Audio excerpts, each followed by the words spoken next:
여러분 반갑습니다. 저는 강원 도민일보 사장이면서 대한민국 지방신문협의회장을 맡고 있는 김중석입니다. 이제 내년이면 우리나라 지방자치가 부활된 지 30주년이 됩니다. 앞서서 이번 정기국회에서 여야 합의로 지방자치법 전부 개정안이 32년 만에 통과가 되었고, 또 75년 말이죠. 해방 이후에 시작된 현대식 경찰 제도가 도입된 이래 75년 만에 자치경찰제 시행을 위한 관련법이 통과되었습니다. 그래서 오늘 우리나라의 자치분권 고위 정책 당국자들 또 전문가들을 모시고 지방자치 부활 30주년 어떻게 맞아야 되는지에 대해서 좀 변형된 형태이긴 합니다만은 컬러퀴엄을 진행을 하려고 합니다. 오늘 행사는 대통령 소속 자치분권위원회 그리고 한국행정연구원, 대한민국 지방신문협의회가 주최하고 강원도민일보사와 강원연구원이 주관하는 행사로 진행을 하겠습니다. 먼저 오늘 컬러퀴엄에 참석해 주신 분들을 소개해 드리겠습니다. 대통령 소속 자치분권위원회 김순원 위원장님 참석해 주셨습니다. 네, 반갑습니다. 네, 또 우리나라에서 오랫동안 지방자치와 자치분권을 위해서 애써오신 학자시죠. 한국행정연구원의 안성호 원장님 나와주셨습니다. 네, 그리고 내년 아마 2월에 취임하실 예정입니다만은 우리나라의 지방자치를 연구하는 가장 큰 학술단체인 한국지방자치학회의 차기 회장을 맡게 되실 상지대학교의 박기관 교수님 나와주셨습니다. 네, 귀한 시간 내줘서 참석해서 감사의 말씀을 드리고요. 다음에 오늘 전국 각 지역을 대표하는 지방분권 전문가 여러분께서 영상 토론에 참여해 주시게 되겠습니다. 먼저 이병렬 전국 시도의장협의회 정책자문위원장이시죠. 지난번까지 전라북도 지방분권위원장도 역임을 하셨는데 이병렬 교수님 나와주셨습니다. 네, 그 다음에 부산시 지방분권위원장이고 시민단체에서 지방분권 운동을 오랫동안 전개해 오신 박재율 부산시 지방분권위원장 나와주셨습니다. 그리고 전국의 지방분권협의회 단체 모임인 전국지방분권협의회 공동대표를 맡고 계신 전라도 광주의 동신대학교의 조진상 교수님 나와주셨습니다. 그 다음에 대구시 지방분권협의회 의장을 맡고 계시죠. 최배경 의장님 참석해 주셨습니다. 네, 감사합니다. 그리고 자치분권과 지역균형 발전에 오랫동안 천착해 오신 강원연구원의 노승만 선임연구위원께서도 영상 토론에 참여해 주시기로 했습니다. 반갑습니다. 네, 사실 우리나라 지방자치가 그동안 해방 이후에 오래면 오래고 또 그리 짧지 않으면 짧지 않은 기간 동안 우리가 시행을 해왔습니다만, 그동안 무늬만 지방자치 또 ER자치라는 오래된 그런 용어를 우리가 사용해 오면서 지방자치에 대한 여러 가지 문제점들이 지적이 되어 왔습니다만, 이제 내년이면 지방자치가 다시 부활된 지 30주년을 맞게 되고 여러 가지 법제들이 좀 이번에 큰 변화가 있어서 새로운 환경이 전개될 것으로 저희는 예상을 하고 있습니다. 먼저 세 분께 지금 우리나라 지방자치에 대한 회고를 좀 해주시고 현재 어디까지 왔는지, 그리고 이번에 국회를 통과한 지방자치법 전부 개정안, 또 자치경찰제 관련 법안, 지방일괄이양법을 비롯한 여러 가지 지방자치 제도의 변화가 어떤 의미를 갖고 있는 것인지 그렇게 해서 좀 그리고 또 아쉬운 점은 없는지 먼저 그 부분에 대해서 세 분께 고견을 듣도록 하겠습니다. 먼저 김순우 위원장님께서 말씀해 주시겠습니다. 네. 우선 제 말씀 드리기 전에 이번 기회에 공교롭게도 지금 우리 김중석 대표님께서 말씀하신 대로 역사적인 지방자치 30주년을 앞두고 있던 시점에 그동안 자치분권을 쭉 주장해 오신 분들의 염원이었던 지방자치법 전부 개정안, 또 한 75년 동안 저희들이 경험해보지 못했던 자치경찰 관련된 법률안이 12월 9일 날 통과를 하게 돼서 우선 그 과정에 합심해 주신 모든 분들에게 우선 감사의 말씀을 먼저 드리겠습니다. 물론 이제 또 두 분 또 발제께서 말씀해 계시겠지만 지난 30년의 우리 지방자치를 뒤돌아보면 저는 불완전한 제도, 괄목할 만한 성과라고 이렇게 요약을 할 수 있겠습니다. 불완전한 제도라고 하는 말은 지금부터 32년 전에 1988년도에 지방자치법 정부 개정안을 하게 되는데 그때야말로 여러분들 지금 알고 계시다시피 상당히 부족한 점이 많았던 지방자치법이었다. 그 당시에는 선출직 공무원을 뽑는 것으로 지방자치의 가름 한두 될 정도로 그렇게 불완전한 제도가 아니었나 생각을 합니다. 그럼에도 불구하고 지난 30년의 지방자치를 되돌아보면 제도에 비해서는 아주 괄목하는 많은 성과를 내왔다. 그 첫 번째가 저는 대한민국의 지방자치는 대한민국의 민주주의 발전에 크게 기여했다. 우리 좀 안성원 의원님께 이 원고를 보니까 수기 민주주의에 대해서 많은 말씀이 많으셨는데 우선 저는 가장 중요한 지표 중에 하나로 우리 여야 간의 평화롭게 정권 교체가 가능하게 된 것도 저는 상당 부분 지방자치의 영향이 아니겠느냐 이런 생각을 하고 있고요. 또 우리 말 중에 이 관존민비라고 하는 용어가 있습니다. 관은 높고 우리 주민들은 낮다는 하는 뜻인데 관존민비 문화 시대에는 정말 관청의 문이 높기만 했죠.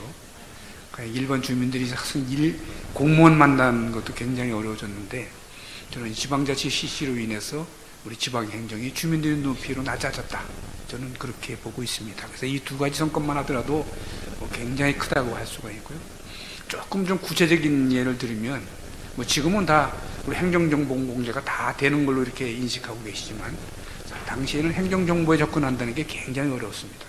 그래서 행정정보 공개에 관한 법률도 만들어지지 않았을 때 1992년도에 청주시의회가 상위법의 근거가 없음에도 불구하고 행정정보 공개에 관한 조례를 만들었던 그 역사적인 사건이 92년도에 있었고요. 지금은 다 일반 주민들이 알려져 있지만 주민참여 예산제도라고 하는 제도가 있는데 이 제도도 중앙정부의 법률이 없을 때 지역에서 시작한 제도다. 그러니까 이제 혁신적인 이런 제도들도 다 지방자치가 낳은 저는 산물이 아니겠느냐 합니다. 이렇게 이런 성과는 있었는데 저는 또 아쉬운 점도 컸다 이렇게 봐집니다. 지난 30년 동안에 지방자치의 주체는 지역 주민이 아니고 단체, 지방자치 단체가 아니었냐. 그래서 지방자치도 보시면 대개 주어가 지방자치 단체입니다. 지방자치 단체는 이 얘기를 할 수 있다. 지방자치 단체는 이런 표현이 많지 지역 주민을 된 건 아니거든요. 그래서 아마 이런 등등의 이유로 지난 30년 동안 지방자치법이 개정돼야 되겠다. 또는 자치분권이 강화되겠다는 주장이 지속적으로 되어 왔고 저는 그 결실이 제가 조금 전에 말씀드린 대로 12월 9일 날 이루어진 것이 아니겠냐. 우리 3년 반 전에 우리 문재인 정부가 출범할 때 대통령님께서 뭐라고 약속하셨냐면 연방제 수준에 준하는 수준의 자치분권을 이룩하시겠다고 이렇게 약속을 하셨고 지금 32년 만에 지방자치법 전부 개정안 그다음에 자치경찰을 위한 경찰법을 뒤돌아보면 제 개인적인 생각으로는 헌법으로 정할 사항을 정해놓고는 대부분이 다 반영된 것이 아니냐 이런 생각을 합니다. 이런 의미에서 굉장히 혁혁한 제도적 성과가 있었지 않았냐 생각이 되고 특히 이제 올해만 하더라도 아까 우리 김종국 대표님께서 말씀하신 대로 지방이양 일괄법이 올 1월 달에 통과가 됐거든요. 그래서 12월 9일 날 지방자치 전부 개정안 그다음에 자치경찰을 위한 법, 자치경찰법안 이런 등등만 하더라도 저는 제도적인 성과가 굉장히 괄목하는 성과를 냈다 하는 말씀을 드리겠습니다. 그렇게 본다면 이 여러 가지 이제 내용은 또 뒤에 또 말씀드릴 기회가 있겠지만 전부 개정안의 가장 중요한 특징은 지역 주민 중심의 지방자치를 하게 됐다. 이제부터는 지방자치의 주인은 주민이다. 된다라고 하는 주민 참여가 아주 강화됐다고 하는 게 가장 중요한 특징이라고 할 수 있겠고요.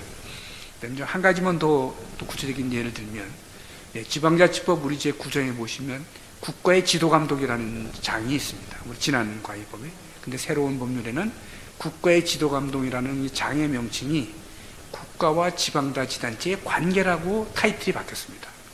그러니까 이 지도감독이라고 하는 말은 위에 사람이 아래 사람을 지도도 하고 감독한다 이런 뜻이 않겠습니까? 그러니까 이제 중앙정부와 지방정부 관계가 상하, 수직 관계였다면 이제 새로운 전개될 지방자치는 중앙과 지방이 상호 수평적이고 평등한 관계다.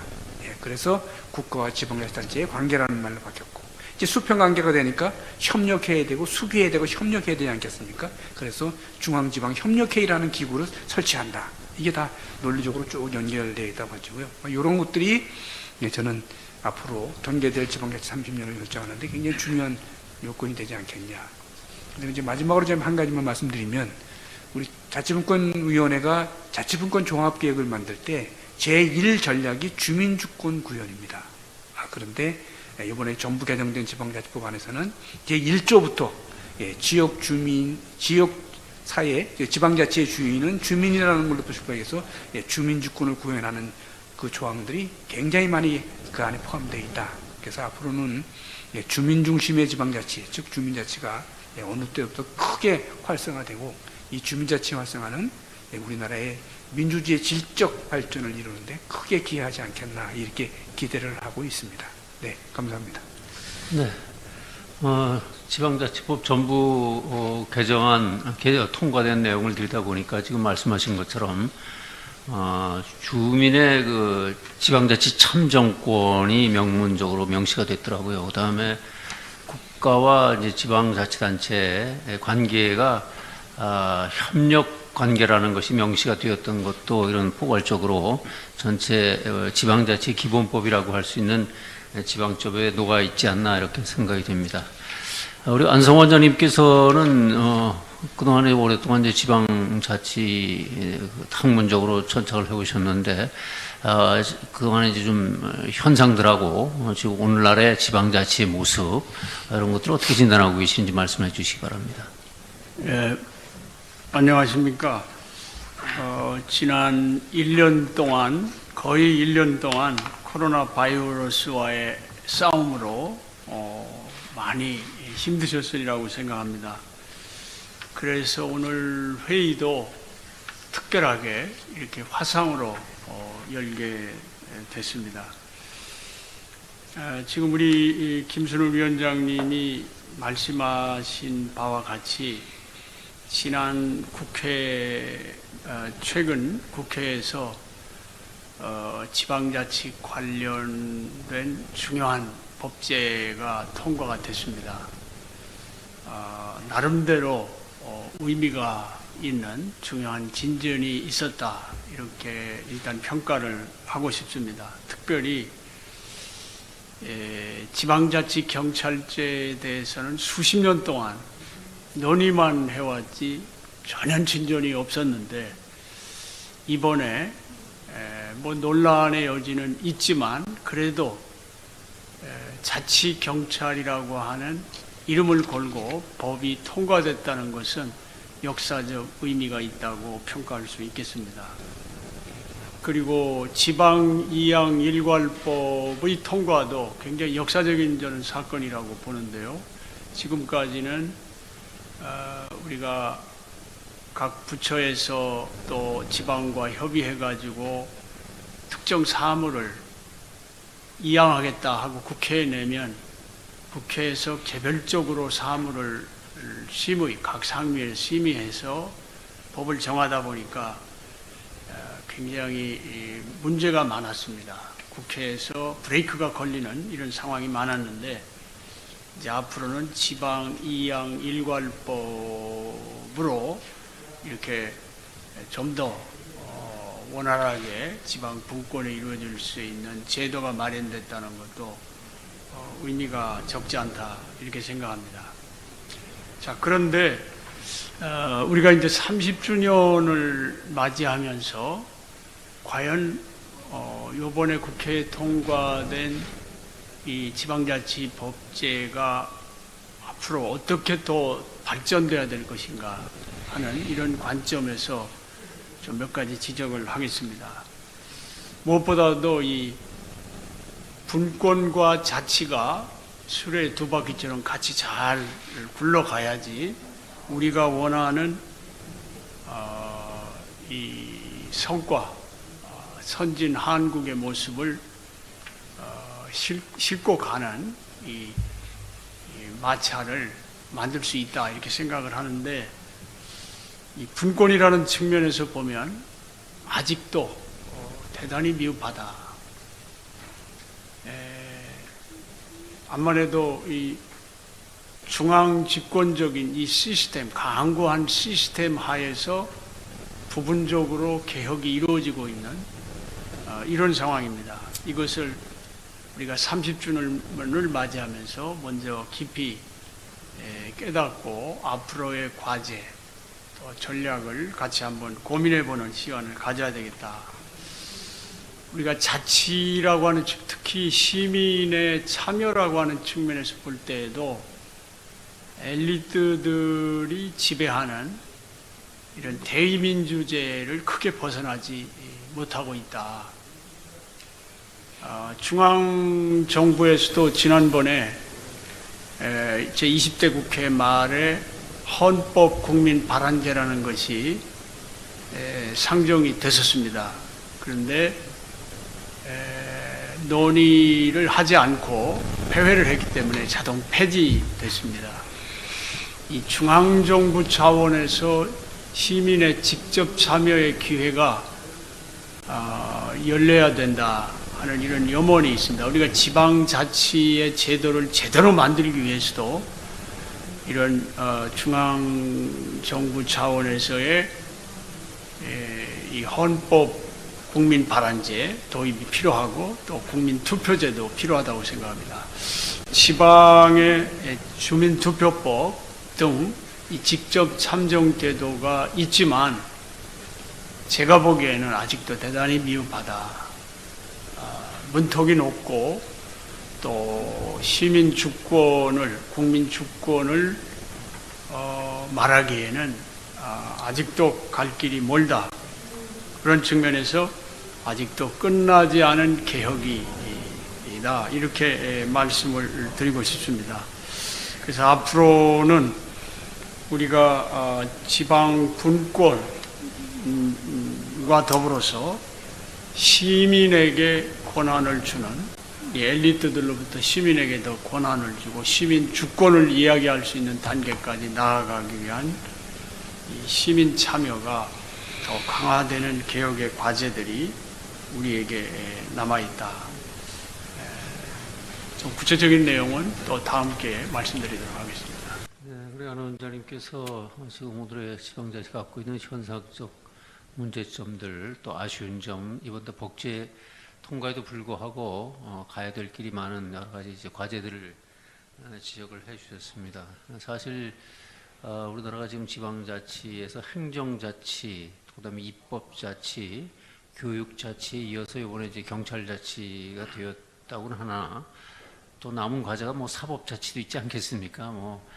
우리가 온전한 서구적 민주주의를 완결해 가려고 하면 여러 가지 과제들이 많을 것으로 생각이 됩니다. 민주주의라는 것이 목표가 아니고 이제 과정이라고 이제 우리가 얘기를 할 때, 앞으로 지속적인 관심과 이런 자치 법제의 개선을 위해서 노력을 해가야 될 것이 과제가 아닌가 이렇게 생각이 됩니다. 관련해서 또 우리 학계에서 오랫동안 지방자치를 연구해 오신 우리 박기관 교수님께서는 지금 현재 지방자치, 그리고 이번에 통과된 지방자치 법제의 좀 아쉬운 점이라든가 과제들에 대해서 좀 말씀을 해주시기 바랍니다. 네, 방금 소개받은 내년에 우리 한국지방자치학회를 맡게 될 상지대학교 박기관입니다. 지금 앞에서 이미 두 분께서 좋은 말씀을 해주셨는데요. 사실 지방자치 30년 만에 이제 32년이 되는데 이 지방자치법이 전부 개정안이 이번에 국회에 통과가 됐습니다. 역사적인 사건이고요. 또 잘 아시다시피 지방 분권의 주요 3대 법안인 지방 이양 일괄법과 함께 지방자치법 전부 개정 그리고 자치경찰 이 법이 모두 입법화되게 되는 역사적 의미를 갖게 됐습니다.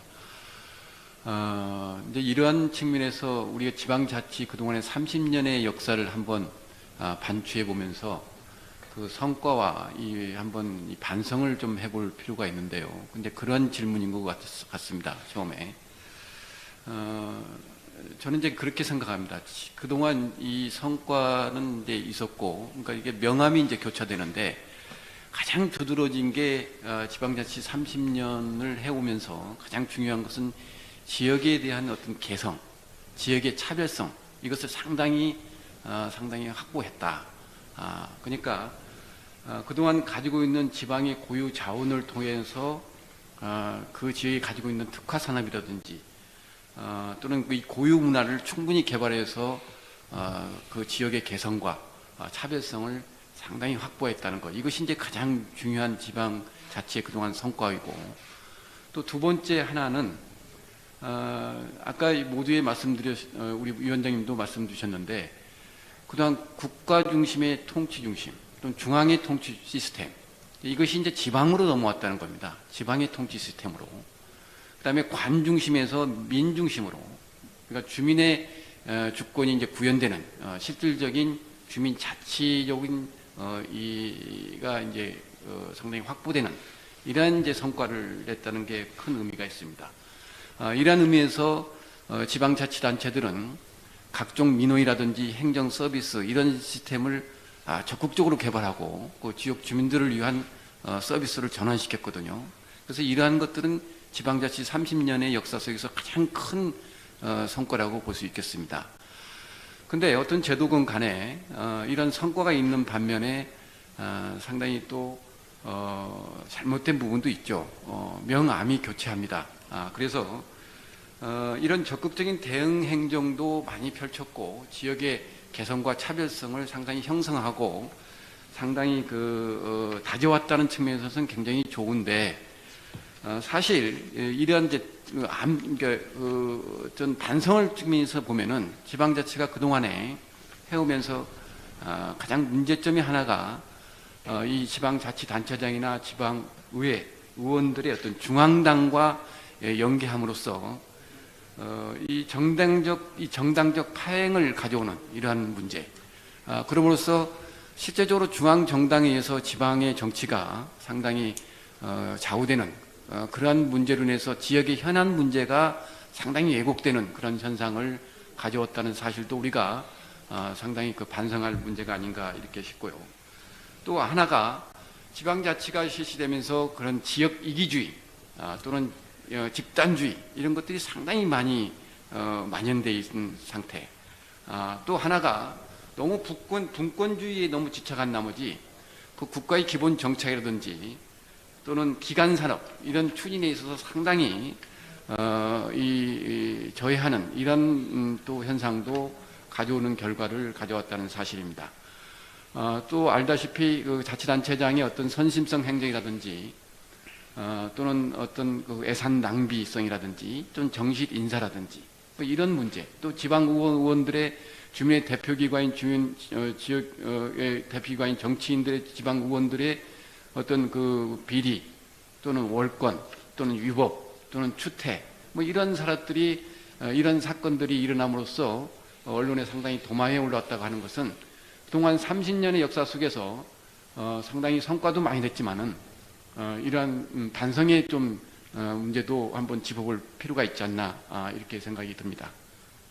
네, 우리 박 교수님께서 이제 우리가 외형적으로 이제 우리가 이제 법제나 이런 것을 통해서 자원의 이제 분권화, 지방으로서의 이제 이양 이런 것도 중요하지만 또 지역 안에서 지역 혁신이라든가 주민의 자치 역량 증대도 같이 노정이 되었다 이런 지적이신 것 같습니다.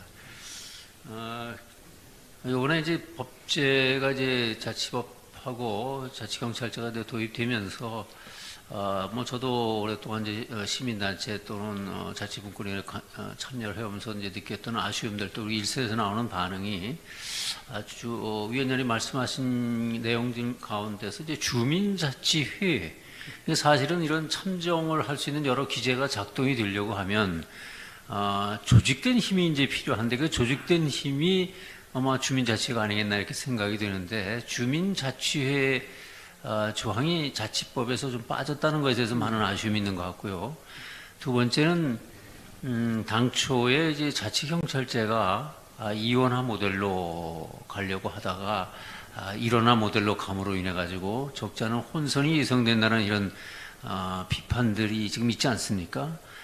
그런 문제와 관련해 가지고 그런 두 가지 과제와 또 구체적으로 지금 사실은 앞서 말씀하신 것처럼 단체 자치적 요소는 많이 강화되지 않았습니까? 의회에 뭐 정책 지원 인력을 주고 인사권을 사실은 광역의회만 주려던 걸 기초까지 확대해주고 많은 내용들이 있었는데 그런 것들과 같이 연계해서 조금 구체적으로 말씀 성과라든가 또 그런 아쉬움들을 어떻게 보완이 돼야 된다고 생각하시는지 말씀을 부탁드리겠습니다. 그 지금 김종석 대표님께서 지적하신 문제를 좀 이해하는 기초로서 국회에서 법 통과될 때 여야 간에 합의로 한다는 기본 전제가 좀 이렇게 위원들 간에 있지 않았나 생각을 합니다. 그래서 본회의 때도 상당수 야당에서도 지지를 해서 저희 자치방자치법 하면 232표 찬성인가 이렇게 받았던 걸로 기억이 되는데요. 근데 이제 지방자치법을 논의하면서 아마 주민자치에 관련해서 여야 간에 굉장히 크지 않았겠냐 하는 전제가 추측이 됩니다. 그래서 이론이 많은 주민자치 분야는 또 차후에 시간을 가지고 논의하는 걸로 이렇게 의견이 모아져서 지금은 빠졌는데요. 빠질 수 있었던 그 이유가 우선 현재도 저희 지방자치분권특별법에 의한 시범 시시의 주민자치회가 구성되어 있고 그게 전국에 한 230군데 정도 되거든요. 그래서 이미 주민자치회가 될 수 있고 또 이론적인 측면에서만 보면 주민자치회는 주민자치를 행정적으로 할 수 있는 제도적 근거가 있어도 좋고 혹시 설사 그런 제도가 없어서 치더라도 주민자치는 자발적으로 한다고 하는 기본 전제가 깔려 있지 않았냐. 그리고 제가 조금 전 말씀드린 대로 지금 지방자치법은 이제 통과가 됐지만 조만간에 주민자치에 관련된 새로운 조항들이 만들어져서 아마 지방자치법의 개정안으로 반영이 될지 아니면 우리 지방자치분권법에 담겨될지는 그건 뭐 좀 선택 논의가 좀 있지만은 곧 개정되지 않을까 이렇게 기대를 해보고요. 그다음에 자치경찰제에 관련돼서는 이제 이원화 모형이 일원화 모형 됐다고 이렇게 말씀하셨는데 그 이원하고 일원의 가장 중요한 차이는 기존의 경찰 조직을 이렇게 둘로 나눌 거냐 아니면 그냥 동일체의 모양으로 갈 거냐의 차이에서 오는 건데 이걸 나눌 경우에는 그 장단점은 있지만 이 단점 중에 하나가 경비가 많이 든다는 거였었습니다.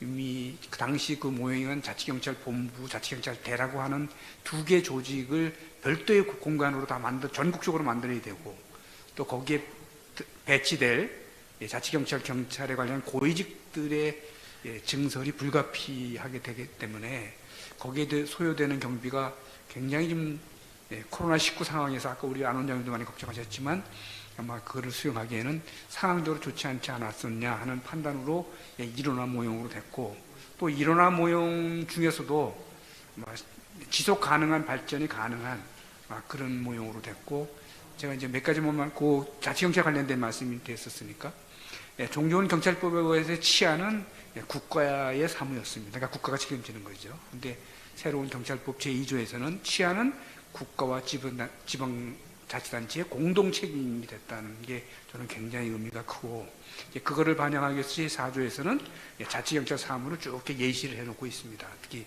지역교통이라든지 지역경비라든지 생활안전과 관련된 주민밀착형 서비스를 이제 자치경찰이 한다는 게 돼 있고요.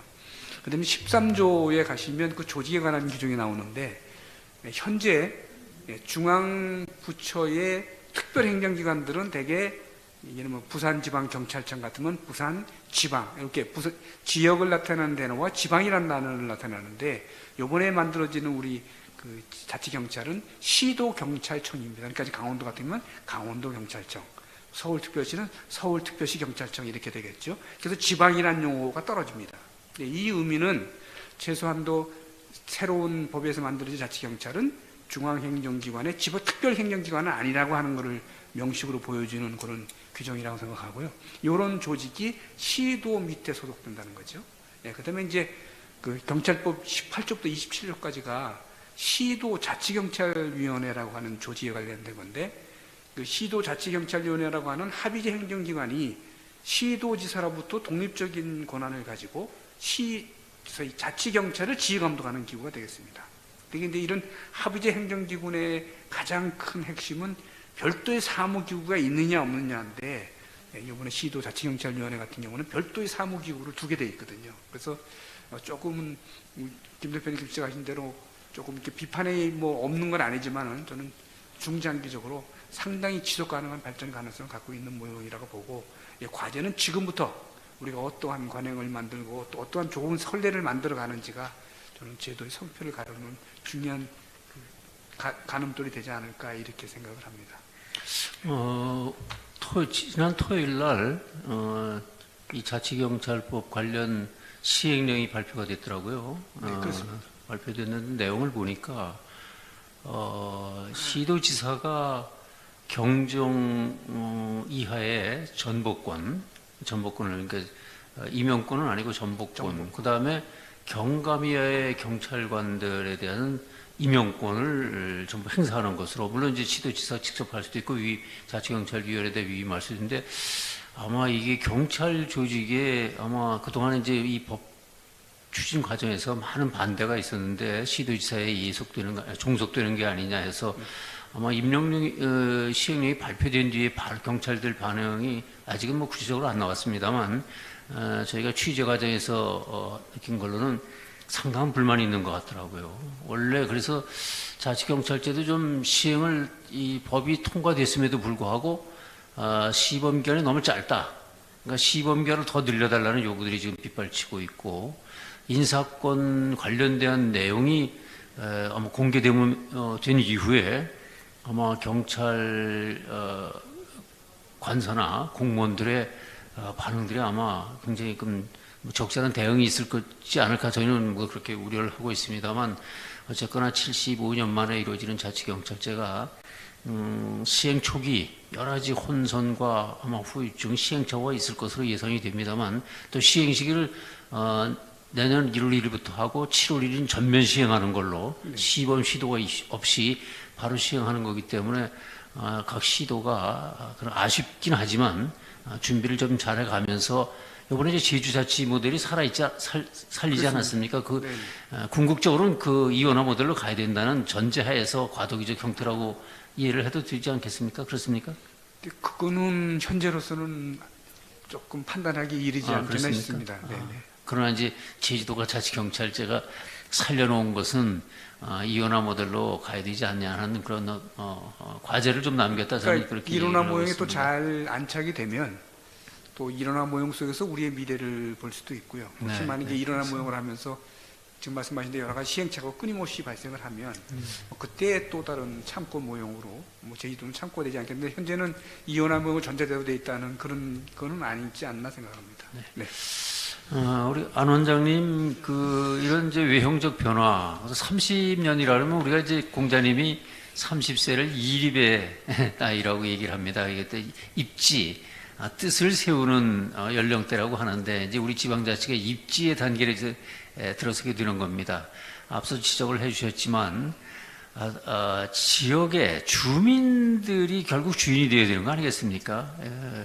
그러니까 이제 단체자치의 틀을 아직까지 벗어나지 못하고 있는데, 주민들이 어떤 역량들을 키우기 위한 과제들, 아까 헌법관계도 말씀을 해주셨습니다만, 궁극적으로는 우리가 좀 선진형 독일이나 뭐 스위스 같은 선진 자치 분권 국가들의 모델로 우리가 좀 지향을 한다고 하면 아마 과제들이 엄청나게 많을 것 같습니다. 그럼에도 불구하고 내년부터 우리 지방에서 어떤 일들을 해야 된다고 생각하십니까? 이제 당면 과제가 뭐라고 좀 말씀 그 분야해 주십시오.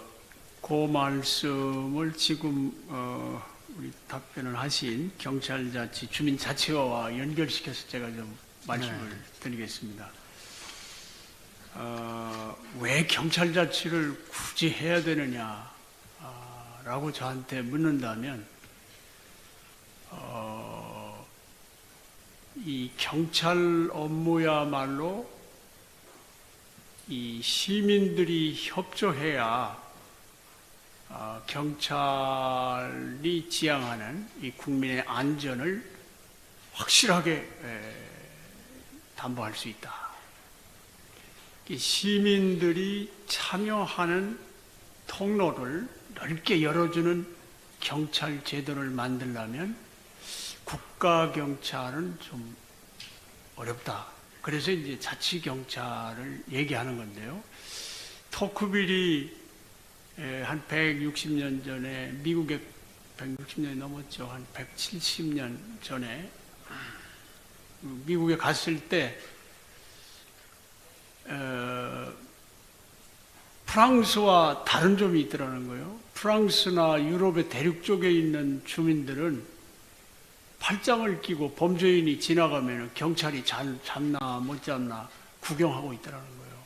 그런데 미국에 가 보니까 자치경찰제에서는 시민들이 범죄인을 뒤쫓아가서 경찰과 함께 같이 이 경찰 사무를 담당하더라. 이걸 아주 생생하게 미국의 민주주의라는 책에 묘사를 하고 있어요. 저는 이게 굉장히 중요하다고 생각합니다. 이 자치경찰제는 시민 곁으로 권한이 옴으로써 시민들이 참여해서 우리의 안전을 스스로 지키고 또 우리가 세금 내서 공무원들이 같이 함께 지킬 수 있도록 만드는 이 시스템을 강조하는 건데 이것은 바로 요번에 K방역에서도 위력을 발휘했다고 생각합니다. 지금 제3차 파동으로 좀 우리가 긴장하지 않을 수 없는 거지만 K방역이 위력을 발휘했거든요. 지금 제가 최근 통계까지 보니까 전 세계에 코로나 바이러스로 10만 명당 죽은 사람들이 평균이 20명입니다. 그런데 미국이나 영국 이런 나라들 또 이탈리아 이런 나라들은 90명이 넘어요. 10만 명당 90명이 죽었습니다. 우리 한국은 한 명, 반올림하지 않으면 한 명에 불과합니다. 우리가 그냥 K방역을 뭐 자랑하려고 하는 게 아니라 적어도 현재까지는 그랬다. 이걸 꼭 지켜내야 된다라고 하는 건데 이런 성공이 가능했던 것은 정부가 열심히 잘한 거 우리가 인정합니다.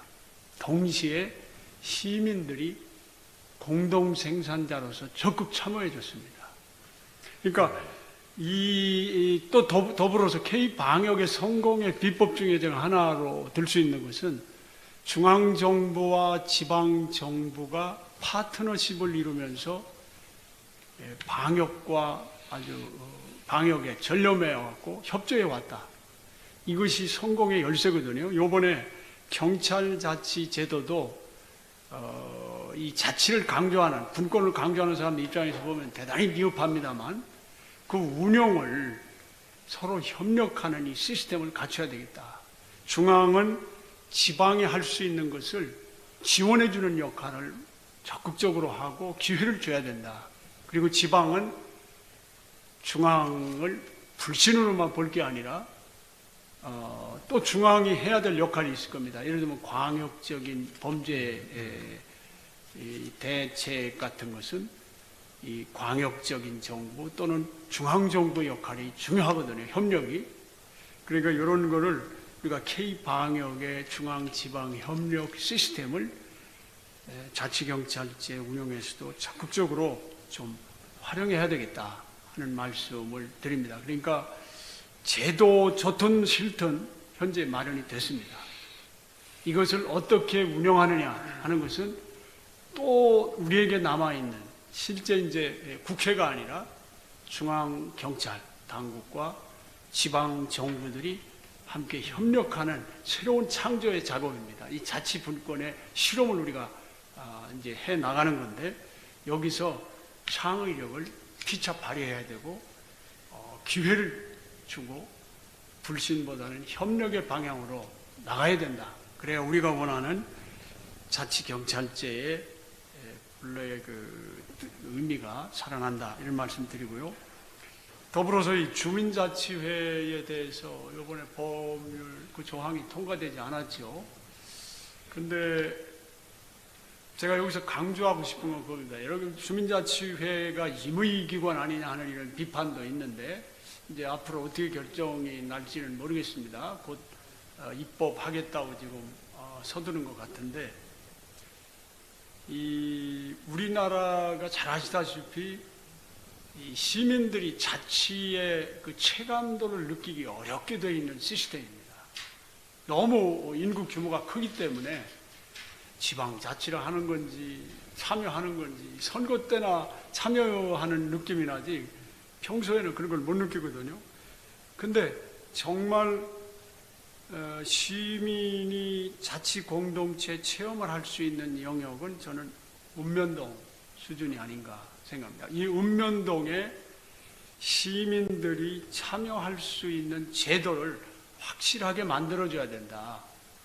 이게 선진국들의 규모처럼 저 읍면동 수준에서 자치 공동체 체험을 할 수 있도록 만들어야 우리가 바라는 시민의식, 시민의 역량이 키워진다. 우리가 시민의 자치 역량, 민주의식이 키워지려면 교육만 가지고는 안 됩니다. 교육도 물론 필요하겠지만은 체험을 필요로 하는데 그것은 읍면동 주민자치회가 그런 기관이 되도록 만들고 또 그런 노력을 해야 된다. 다행스럽게도 근래 여러 지방 정부들이 이런 주민 참여, 풀뿌리 주민 참여 제도를 만들기 위한 노력을 해오고 있습니다. 이런 풀뿌리 자치 제도야말로 중앙에서 법이 정하지 않더라도 지방이 관심을 가지면, 특히 지방자치단체장이나 의회가 관심을 가지면 이런 시민의 품격을 높여줄 수 있는 풀뿌리 자치의 실험장을 만들 수 있다. 그 의지가 저는 중요하다고 생각합니다. 법의 틀도 중요하지만 이 지방 정부 시민들의 의지가 묶여져서 이 시민의 품격이 올라가야 우리 대한민국이 지금 앓고 있는 한국병들, 선진국 문턱에서 많은 병을 앓고 있습니다. 정치도 지금 서로 진보 보수 양대 진영이 정말 심각한 갈등을 일으키기 때문에 국민으로부터 정말 불신을 받고 있는 상황에 있는데 이걸 풀어줄 수 있는 것도 결국은 시민의 품격이 올라가야 됩니다. 그러려면 어디서 키울 거냐? 저는 풀뿌리 자치에서부터 키우자. 풀뿌리 자치, 읍면동 주민자치회가 제대로 살아나면 능동적인 시민의식, 시민이 창출될 것이고 그것이 대한민국의 품격을 높이는 지렛대 역할을 할 것이라고 생각을 합니다. 네, 이 제도라는 것이 이제 새로운 도화지에다가 그림을 그리면 그리기 쉬울 텐데 이미 그려져 있는 도화지에다가 그림을 고쳐야 되지 않습니까? 그러니까 굉장히 어려운 과제 아니겠습니까? 그래서 또 우리 또 지방의 논리가 있지만 또 저도 뭐 그동안에 지방에서 주로 활동을 해왔습니다만 또 이제 서울 쪽이나 중앙 쪽의 논리하고 부딪혀 보니까 상대적이더라고요. 보니까 우린 또 우리 지방에서만 이제 보는 논리였고 그래서 해보니까 그렇게 쉬운 것은 아닌데 그래서 이제 기본적으로 우리도 이 지방 이 정책이 용어라고 하는데 우리 저 김순우 위원장님이 자치분권 2.0 시대의 개막을 말씀하셨던데요. 우리가 이제 오랜 세월 이제 무늬만 지방자치, 이할자치라는 이른바 이제 관념화된 그런 용어들 이제 소위 클리셰라고 이제 하지 않습니까? 그런 용어들이 이제 머리에 이제 박혀 있었단 말이죠. 그래서 입만 나오면 무늬만 지방자치, 이할자치. 자, 이것도 좀 바꿔야 되지 않겠나 저는 생각을 합니다. 아까 시도, 경찰청, 지방자가 다 들어가 있는데 우리나라의 국가지방특별행정관서가 전부 지방자가 들어가 있지 않습니까? 근데 교육청이 시도 교육청이고 요번에 이제 시도 경찰청으로 바뀌면 앞으로 이 국가지방특별행정관서에서 지방자가 많이 빠지는 것도 우리 자치분권의 이행 속도와 맞물려 가지 않겠나 이렇게 생각이 됩니다. 그래서 저는 무늬만 지방자치를 무늬도 지방자치 아니면 무지개 지방자치 이런 좀 새로운 희망의 언약을 주는 용어로 좀 바꿔야 되겠다고 생각하고 엄밀하게 얘기하면 지금 2.5할 자치인가요? 대충 재정적으로 네, 보면, 재정적으로 네, 그 사무로 봐도 좀 그렇지 않아서 이제 3할 자치 또는 4할 자치가 우리가 추구하는 목표 정도라고 하면 2할 자치라는 그런 틀에 진부한 표현에 너무 얽매이는 것도 우리가 좀 탈피할 때가 되지 않았나 이런 생각을 하게 됩니다. 우리 안성호 원장님 지적하신 결국 이제 자치의 주체가 주민이어야 되는데 저도 그런 회의감이 듭니다. 이 자치경찰제 주민들이 과연 얼마만큼 이걸 이해하고 체감을 하게 될지 또 이번에 우리가 법제는 바꿨는데 주민들이 일선에서 이게 작동해가는 그 어느 정도 될 것인지 이런 거는 사실은 교육이 굉장히 중요하다고 생각이 되는데 홍보나 우리 박 교수님은 주민들이 자치의식과 관심도가 어느 정도 있다고 보시는지 그리고 이것도 굉장히 중요한 과제가 될 것이라고 보이는데 어떻게 생각하시는지 말씀 좀 부탁드릴게요.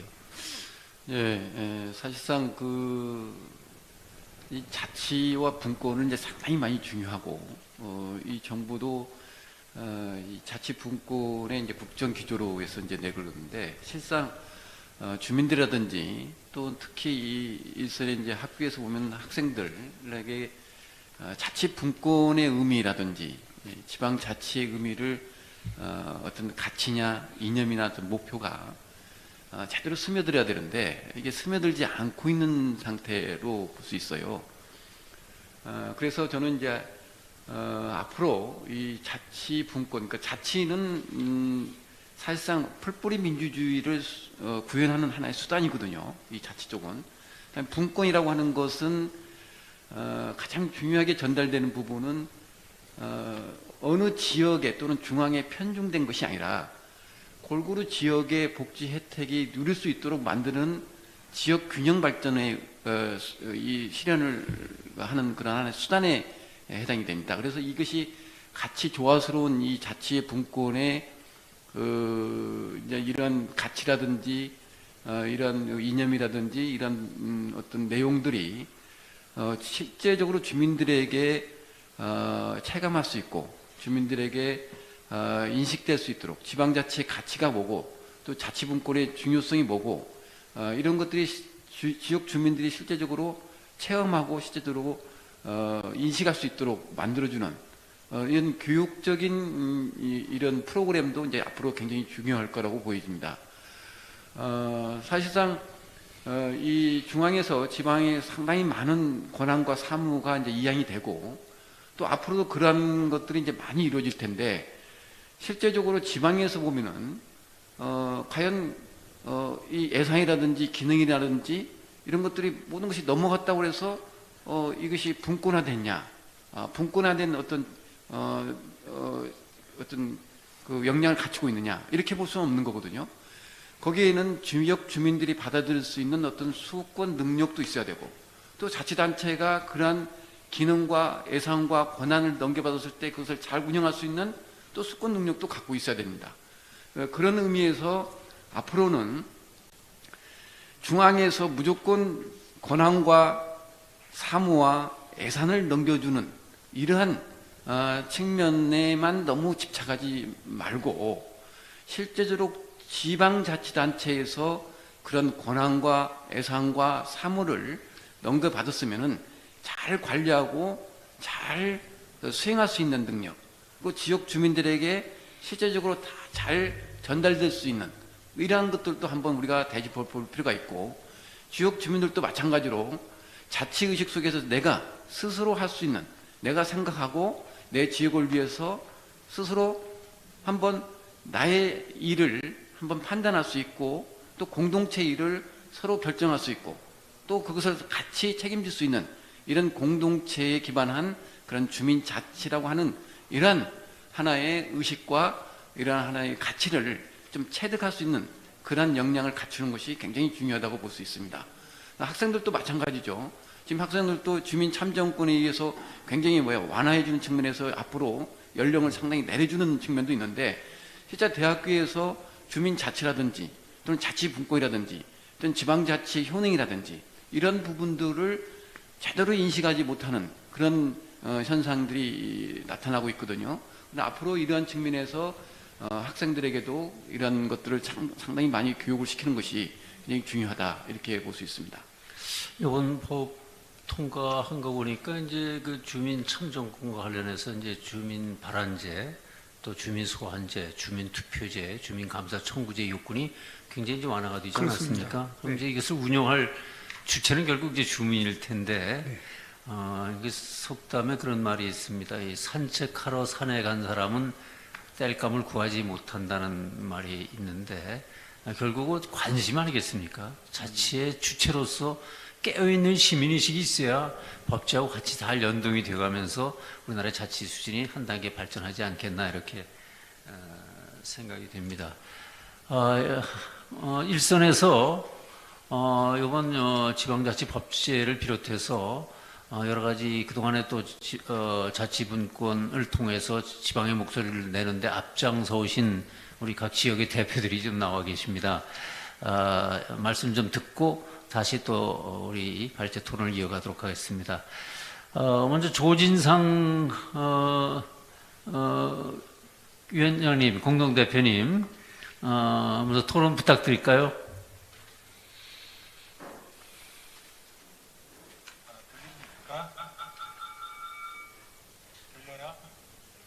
조금 볼륨을 좀 키워주실까요?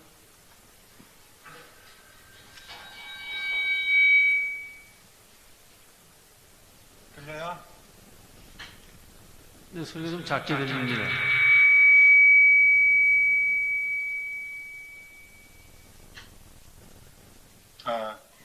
예, 온라인 토론에 경험이 많지 않아서요. 진행하는데 문제 없나요? 네, 들립니다. 네. 방금 김중석 회장님께서 말씀해 주시다시피 깨어있는 시민이 있어야 지방자치가 잘 될 수 있다 말씀해 주셨고, 또 박기관 지방자치 학회장님께서도 주민자치의식의 중요성에 중요하다라고 해주셨는데, 사실 이번 지방자치법 전부 개정안의 가장 큰 변화 내지 핵심은 제 입장에서 나타내는 주민주권이라고 보여집니다.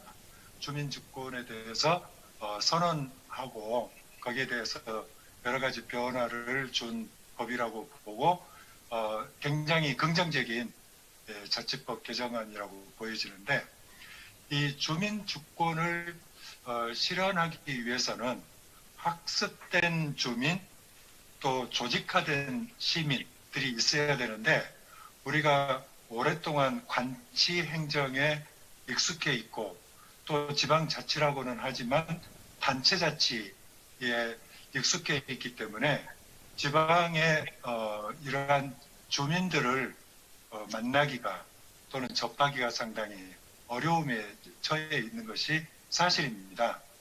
또 뭐 일부 대도시 또는 단체장이 이 분야에 많은 관심을 가졌던 자치단체에서는 그나마 긍정적이라고 볼 수 있겠지만, 또 그렇지 않은 많은 자치단체에서는 이런 시민이 준비되어 있지 않다는 것, 이것이 앞으로 이 자치에서 어떻게 진행될지에 대해서 많은 이 우려 내지는 걱정이 되는 부분인데, 사실 저는 시민들의 자치 역량을 강화하기 위한 제도라든지 이 기관이 만들어져야 한다고 생각합니다. 우리가 공무원들은 지방 공무원 연수원 이런 걸 통해서 상시적으로 교육을 하고 있고 또 많은 경험을 쌓고 있는데 우리 주민들은 체계적으로 교육받을 수 있는 기관이 없습니다. 근데 일본의 정경숙 제도라든지 독일의 정당에서 하는 민주시민교육 이것은 굉장히 체계화되어 있거든요. 그래서 우리나라에서도 지방 주민자치 아카데미 이런 것을 시도 차원에서 또는 시군 차원에서 할 수 있도록 제도적인 지원 그런 그 분위기 형성이 필요하다고 보고요. 물론 이제 자치단체마다 자발적으로 그런 것들을 하는 것들도 많이 있습니다. 근데 그렇게 하는 것뿐만 아니라 우리가 이런 것을 제도적인 뒷받침을 해주고 행정 재정적으로 지원해주는 그런 것이 있어야 되겠고요. 한 가지 더 말씀을 드리면 우리가 지금 이제 아까 주민자치의 말씀도 해주셨고 또 우리가 주민참여예산제도 또는 마을 공동체 만들기 프로그램 이런 것들도 지금 시행을 하고 있는데 이제 김순은 위원장께서 말씀하시는 자치분권 2.0 시대 개막에 맞춰서 이런 기존에 했던 주민자치 역량 프로그램도 더욱 확대 발전시켜 나갔으면 좋겠습니다. 이상 우선 토론하겠습니다. 네, 조진석 위원장님 토론 감사드리고요. 학습된 주민, 조직화된 주민의 필요성 또 이를 구체화하기 위한 주민자치교육기관의 설립 지원 아주 필요하다고 좀 현실적인 제안들을 해주셨고요. 또 그런 결국 이제 참여해서 주민이 참여해서 뭘 이뤄나가는 것이 이제 필요하지 않겠나 생각이 듭니다. 훈련된 분들이. 네, 다음은 우리 부산 박지울 대표님 토론 부탁드릴까요? 네, 들립니까? 네. 소리 잘 들리세요? 네, 들립니다. 반갑습니다. 또 이렇게 뵙게 되니까 새롭네요. 이번에 어쨌든 지방자치법, 자치경찰법이 다 통과가 이제 되고 했는데요. 뭐 이런저런 아쉬움이 많이 있습니다만, 또 이 과정에 우리 김순원 위원장님 마음고생 많으셨을 텐데, 애 많이 쓰셨다는 말씀 드리고요. 앞으로 또 수고를 계속 하시겠지만, 우선 뭐 지방자치법이 뭐 이렇게라도 어쨌든 데 대한 의미는 뭐 여러분들이 말씀하셨으니까 제가 좋은 보완 하지는 않겠고요. 뭐 많이 지적들을 합니다만 그래도 또 말씀을 드리지 않을 수 없는 것은 이 자치법권 관련해서 사실은 그 이 정부만이 아니라 지난 정부의 그 이제 자치분권위원회 전신인 지방자치발전위원회에서도 제시한 안이 이 지금의 법령의 범위 내에서를 뭐 법령을 벗어나지 않는 범위 내에서 그리고 또 단서조항 주민의 권리 제한과 의무 부과는 뭐 법률에 위임하는 이 단서조항도 좀 폐지하자는 이런 안까지 좀 마련했었는데 이번에 이 현 정부에서는 그 정도는 좀 어떻게 실현되지 않을까 하는 기대를 했는데 그게 무산에 대해서 제일 좀 아쉽다는 말씀을 드리고요. 주민자치회는 사실 뭐 야당이 반대를 뭐 해가지고 제대로 되지를 않았는데 지금 이제 이 자치분권 특별법으로 위임되지 않았습니까? 그래서 또 김순원 위원장님 비롯해서 많은 고민들을 하시고 논의를 하시겠습니다만 조금 전에 우리 안성호 원장님도 말씀하셨듯이 이것이 뭐 지방자치법이든 자치경찰법이든 주민들이 체감하는 것이 돼야 되는데 그러려면 결국은 이 주민자치회가 상당히 핵심적인 내용이라고 봤을 때는 과연 자치분권 특별법에 이게 얼마나 내용이 담길지는 모르겠습니다만은 이미 지난 정부에서도 뭐 마련된 게 주민자치와 관련해서는 협력형, 통합형, 조직형 이렇게 모델이 나와 있거든요. 그래서 제가 볼 때는 이 자치분권 특별법이든 국가의 법 체계 안에서 주민자치회를 세부적인 그 규정까지를 다 하려고 하지 말고 주민자치회는 이미 제시되어 있는 뭐 협력형이나 통합형이나 조직형이나 이런 기본 모델만 좀 제시하고 그것을 각 지역에서 조례로 할 수 있도록 해주는 것이 제일 바람직하지 않은가 하는 생각이 좀 듭니다. 그런 문제식 속에서 앞으로 좀 발전이 되었으면 하는 좀 바람이고요. 지방자치법이 이번에 가장 좀 주목해야 될 부분은 여러 가지가 있겠습니다만 특별지방자치단체라고 저는 봅니다. 이 부분이 뭐 구체적으로는 사실은 뭐 일본에서 용어겠습니다만 이 현재 각 시도 각 지역에서 논의되는 그 메가시티라든지 뭐 또 행정 통합이라든지 여러 가지 부분들을 그 촉진할 수 있고 구체화할 수 있는 이제 근거가 마련되었기 때문에 또 이제 특별지방자치단체는 아시다시피 이게 분권 차원만이 아니라 향후 이 각 지역의 그 균형 발전을 위한 균형 발전의 여지와 밀접하게 관련되어 있어서 일관되게 많이 제기해왔고 우리 김순인 위원장님도 많이 말씀을 쭉 해오시는 분권과 균형 발전이 같이 가는 같이 실현되는 그런 또 하나의 그 형태 모델이기 때문에 대단히 좀 중요하다고 보여지고요. 그런 의미에서 자치분권위원회에서도 특별지방자치단체와 관련해서는 향후 계속 매뉴얼이라든지 여러 가지 검토가 시도 단위들과 같이 좀 이루어져야 되겠다는 말씀 좀 드리고, 자치경찰법과 관련해서는 어쨌든 뭐 김대중 정부 때부터 논의되었던 게 20년 만에 관련 자치경찰이라는 말을 쓸 수 있게 된 것 자체에도 상당히 의미가 있다고 생각합니다. 그럼에도 불구하고 정말로 자치경찰법 이 부분은 대단히 걱정이 되는 것이, 이 치안과 관련해서는 현장에서 문제가 발생하면 우리는 여기서 그냥 시행착오 하지만 이 주민들이 체감할 때는 그렇지가 않거든요.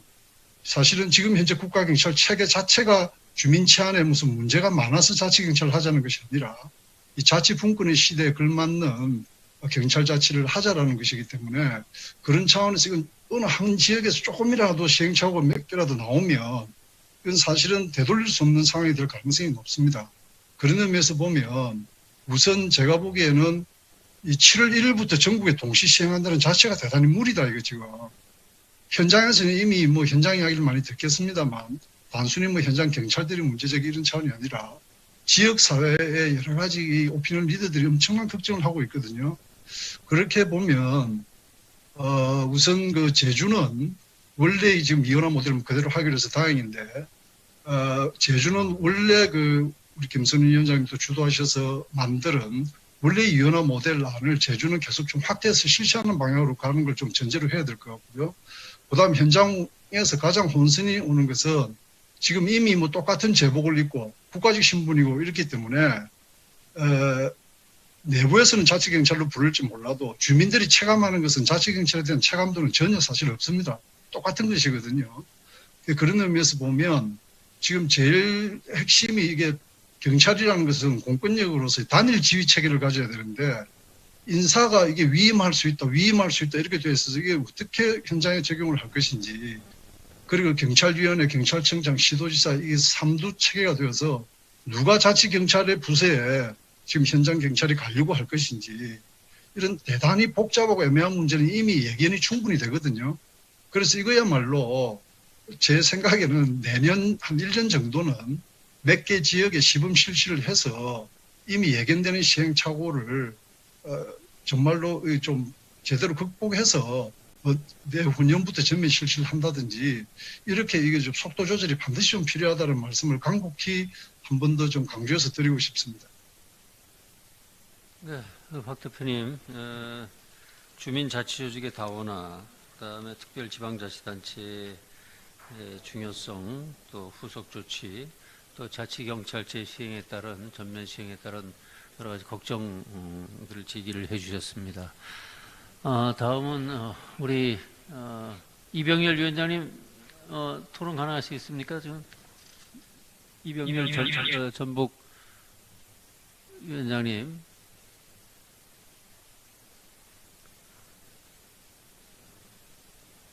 연결이 잘 안 됩니까? 그러면 노승만 강원연구원 선임연구위원님 토론 부탁드릴까요? 노승만 위원님.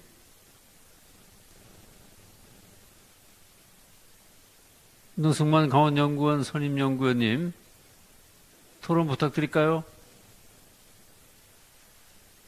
연결 상태가 좀 고르지 않네요. 그러면 최배경 대구 지방분권위원회 의장님, 최배경 의장님. 네,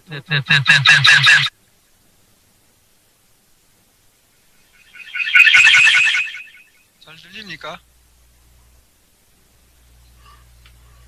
김중석 위원장님, 저 말 잘 들립니까? 잘 안 들려요? 이상하네. 잘 들리고 있습니다. 잘 되시요? 김중석 위원장님. 네, 잘 들립니다. 말씀해 주세요. 이거 어떻게 계십니까?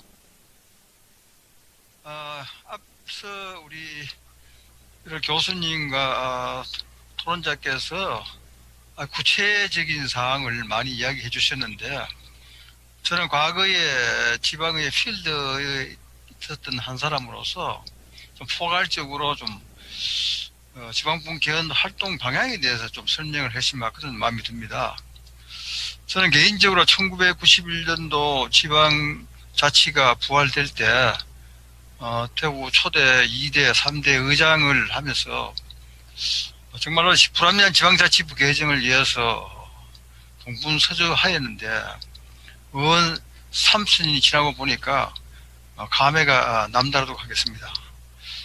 10년이면 강산도 변한다 했는데 강산이 3번 변할 동안 아직까지 2할 자치, 2.5할 자치 하고 있다는 오명을 벗지 못하고 있으니까 지방 분권 운동을 한 사람으로서 정말로 아쉬움과 안타까움보다도 자괴감이 앞섭니다.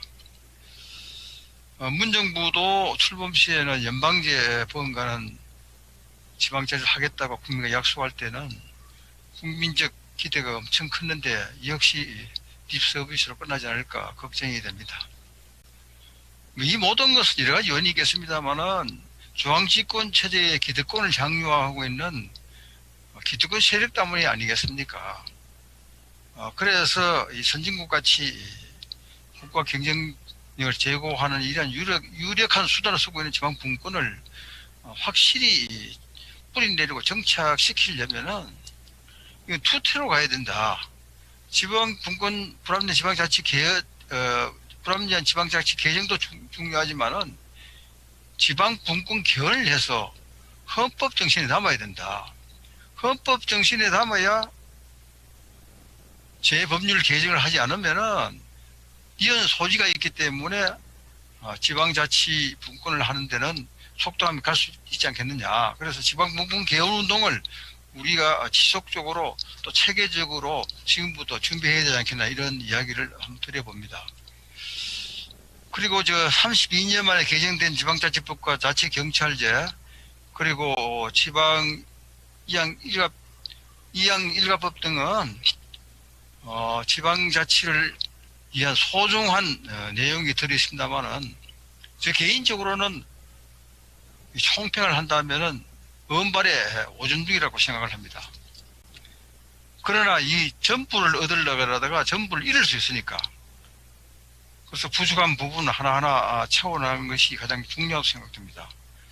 그래서 32년 만에 지방자치법 전부 개정안이 국회를 통과한 것은 지방자치를 한 단계 업그레이드 한 데 큰 의미가 있다고 저는 그렇게 이야기하고 싶습니다. 첫 번째 주민 참여 강화 측면에서는 다소 진전이 있었습니다만은 앞서 지적도 했습니다만은 주민의 목소리와 의사 결정할 수 있는 중요한 주민자치를 삭제했다는 것은 아쉬움이 많고요. 앞으로 자치 입법권 확대에 또 수용 안 된 것도 이것도 다시 수용 안 되는 것도 이것도 하나의 제도 개선해야 될 문제라 이렇게 생각합니다. 특히 하나의 고무적인 것은 집행부와 의회는 양수레바퀴인데 지방의회와 인사권 독립과 의정활동을 지원하여 정책 지원 전문 인력을 둘 수 있도록 한 것은 지방의회 수군 사업에 해결되었고 지방의원의 겸직 신고를 공개하여 겸직 기한 규정을 보다 구체화되어 이해 충돌 방지에 기여할 수 있다는 것도 상당히 기대가 됩니다. 그리고 국가 중요 정책에 지방정부가 참여할 수 있는 중앙지방협력회가 시설한 것은 고무적이라고 생각할 수 있겠습니다. 자치경찰제는 자치경찰위원회는 있지만은 자치 경찰이 없는 무늬만 지방자치가 되어서 아쉬움이 많지만은 앞으로 시행 과정에서 인사권과 조직권을 확보하는 이렇게 수정 보완돼야 할 과제라고 생각을 합니다. 다시 한번 말씀드린다면은 앞으로 분권 개헌이 되어서 헌법 정신에 담아야 명실상부한 지방 분권이 되지 않을까 이렇게 생각을 합니다. 이상입니다.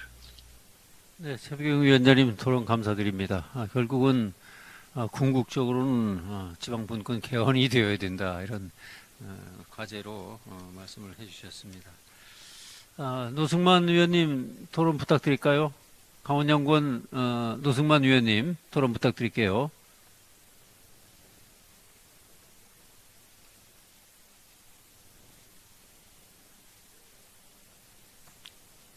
노승만 연구위원님.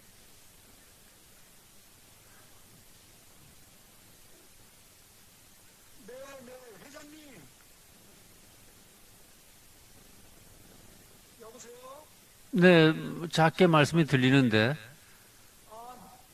저는 잘 들리는데. 네, 말씀해 주세요. 지금 들리는데요. 네네. 네, 말씀해 주시기 바랍니다. 볼륨을 좀 키워주세요. 네. 지방자치가 이제 30년이 됐는데 아직도 우리가 자치분권이라든가 재정분권을 이야기한다는 게 약간 아이러니한 것도 같습니다. 그렇지만 지난주에 국회에서 자치경찰 운영에 관한 법률이라든가 지방일괄이용법 같은 내용들이 여야 합의로 본회의를 통과한 거에 대해서는 큰 의미가 있다고 보고요. 거기에서 이제 특히 주민참정권 보장이라든가 국가와 지방 간의 협력 관계를 명시화했다는 것은 더욱 큰 의미가 있는 것 같아요. 아마 이 내용들이 오늘 이 자리에 계신 분들이 그동안 20년 동안의 노력이 아닌가 이렇게 생각이 들면서 감사하는 마음도 듭니다. 그래도 어쨌건 지금 현재 자치분권이나 재정분권에 있어서는 늦었지만 조금씩 시행되고 있어서 그나마 다행인 것 같다는 생각이 들면서 저는 먼저 자치분권이 먼저 된 다음에 그 다음에 재정분권에 대해서는 지역별로 어느 정도 재정 안정권에 들어오거나 우리 국가의 국가 균형 발전이 어느 정도 성립이 되었을 때 요걸 국회에서 합의를 보는 게 오히려 맞지 않을까 이런 생각이 제가 강원도 입장에서 얘기를 한다면은 그런 생각이 좀 듭니다. 상태가 좋지 않은 것 같아요. 저는 이렇게 간단하게 말씀드리겠습니다.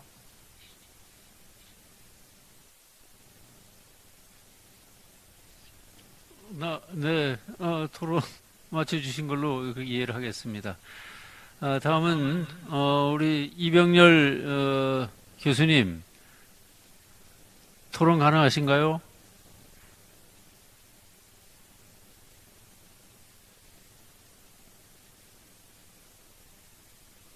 연결이 잘 여의치 않은 것 같은데 우선 네 분 토론 내용을 중심으로 해서 우리 발제 토론자 분들께서 지적하신 내용 거기에 대한 의견들을 말씀 부탁드릴까요? 먼저 박기환 교수님부터 말씀 부탁드릴까요? 지금 요 내용 지금 이 내용에 관련돼서는 특별한 건 없지만은 지금 눈여겨봐야 될 부분은 지방자치법 전부 개정안에서 실질적으로 자치분권의 내용을 담지 못한 부분이 있어요. 사실 이제 26조 지방자치회가 우리가 주민자치구현의 이제 아주 중요한 부분을 이번에 실현시키는데 주민자치회는 빠졌거든요. 그런데 이러한 부분은 이제 어떤 형태로든지 이제 특별법이라든지 어떤 법률에 아마 담을 거라고 보여집니다. 그런데 특히 이번에 이제 유념할 부분은 이 지방자치법 내에서 이 아까 말씀드린 특별자치단체, 그다음에 또 특례시 부여, 이런 지정 요건, 또는 이 지방자치단체 기관 구성 다양화, 또는 지방의회의 그 역량을 강화해서 강화하기 위해서 정책 지원 전문 인력 제도. 근데 이러한 것들이 상당히 이제 많이 신설되고 도입을 하고 또 주민감사청구제도도 이제 도입이 되고 뭐 그랬는데 실질적으로 거기에 이 자치의 실질적인 자치를 이룰 수 있는 내용이 이제 담아져야 될 부분, 이런 것들을 좀 보완할, 그러니까 법리적으로 좀 보완할 부분들이 상당히 많이 있습니다. 이런 부분들을 좀 유념할 필요가 있고요. 또 이 법에 담지 못한 부분을 후속적인 그런 부수적인 법률 부분, 이런 것도 좀 강구해야 될 필요가 있고, 또 거기에 따라서 시행령을 통해 가지고 이 법을 우리가 실질적으로 자치라고 하는 실질적인 자치를 확립할 수 있는 이러한 내용들을 법리적 보완이 좀 필요하지 않나 이렇게 생각이 됩니다. 그러한 부분들은 우리 김순원 위원장님이나 또 안성호 원장님이나 또 저희 학회에서 이런 지방자치법 이번에 나온 부분들을 아주 면밀히 분석한 다음에 그야말로 법리적 보완이 필요한 부분들을 좀 발췌하고, 또 부수적인 법률이 필요한 부분 또는 시행령이 필요한 부분들을 좀 마련할 필요가 있지 않겠나 이렇게 생각이 듭니다. 네, 우리 박 교수님하고 뭐 여기 이 자리에 계신 분들이 후속 조치, 뭐 후속 과제들 하시는데 그 애를 많이 써 주셔야 되겠죠. 그리고 또 우리 토론에 참여해 주신 지방의 우리 분권운동가 또 학자 여러분들께서도 함께 해 주셔야 된다는 그렇게 생각을 합니다. 안성 원장님 토론 네. 부탁드립니다. 지금 우리 화면으로 우리 박재율 대표님, 최벽영 의장님, 조진상 대표님, 노승만 위원님, 여러분들이 아주 좋은 말씀을 해주셨습니다. 그와 관련지어서 제가 특별히 좀 말씀드리고 싶은 것은 지금 우리나라가 수도권이 너무 집중이 돼 있다. 지방은 너무 점점 더 어려워지고 고사하는 게 아니냐. 뭐 이런 우려가 현실로 지금 다가오고 있습니다.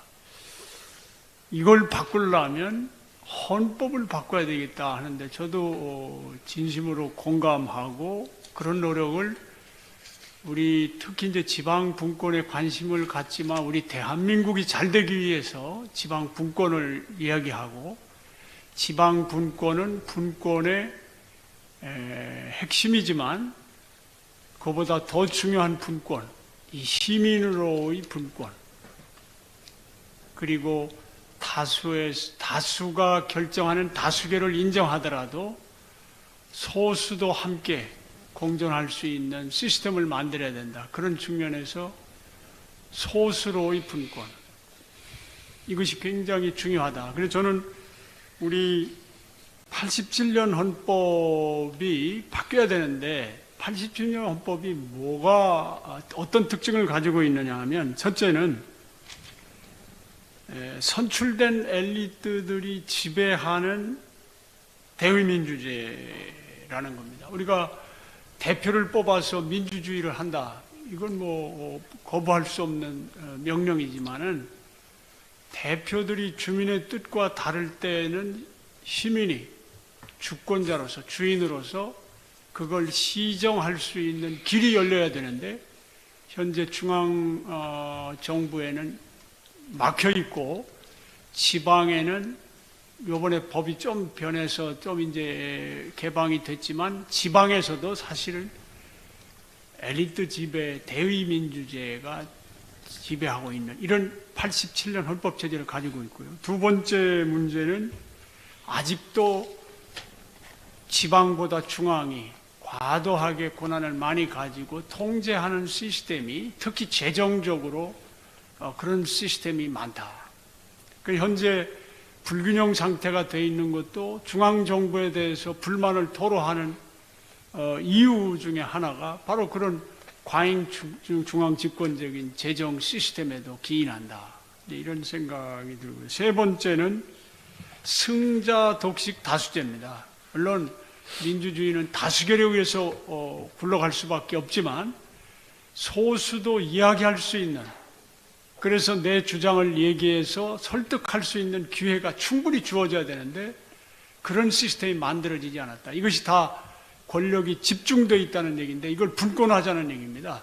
이걸 바꾸는 게 앞으로 헌법 이제 개헌의 중요 과제라고 보고, 그래서 저는 그 앞으로의 우리 개헌 과제, 분권운동, 자치운동의 세 가지 과제가 크게 있는데, 첫째가 엘리트 지배의 대의민주제를 근간으로 하더라도 엘리트들이 시민들의 의사와 다르거나 시민들이 원하는데 법으로 정하지 않는다라고 할 때에는 시민들이 바꾸도록 하는 직접 참정 제도가 중앙정부에 만들어져야 된다. 이게 바로 우리 분권을 이야기하는 우리들이 앞으로 30년 동안 해야 될 방향이 돼야 된다고 저는 보고요. 두 번째는 이 중앙에서 지방으로의 권력을 이양하는, 그래서 중앙과 지방이 모두 튼튼한 나라를 만들어야 된다. 지금은 지방은 허약하고 중앙은 과도하게 집중되어 있습니다. 많은 사람들이 왜 현 정부가 부동산을 급등하는 가격 급등을 못 잡느냐고 하는데, 저는 이것도 이 부동산에 관한 세금이나 이런 제도를 왜 중앙정부가 모두 틀어잡고 있느냐 이거예요. 이것도 사실은 지방정부에 내려줄 건 과감하게 내려줘야 문제가 풀린다. 많은 영역에서 그렇습니다.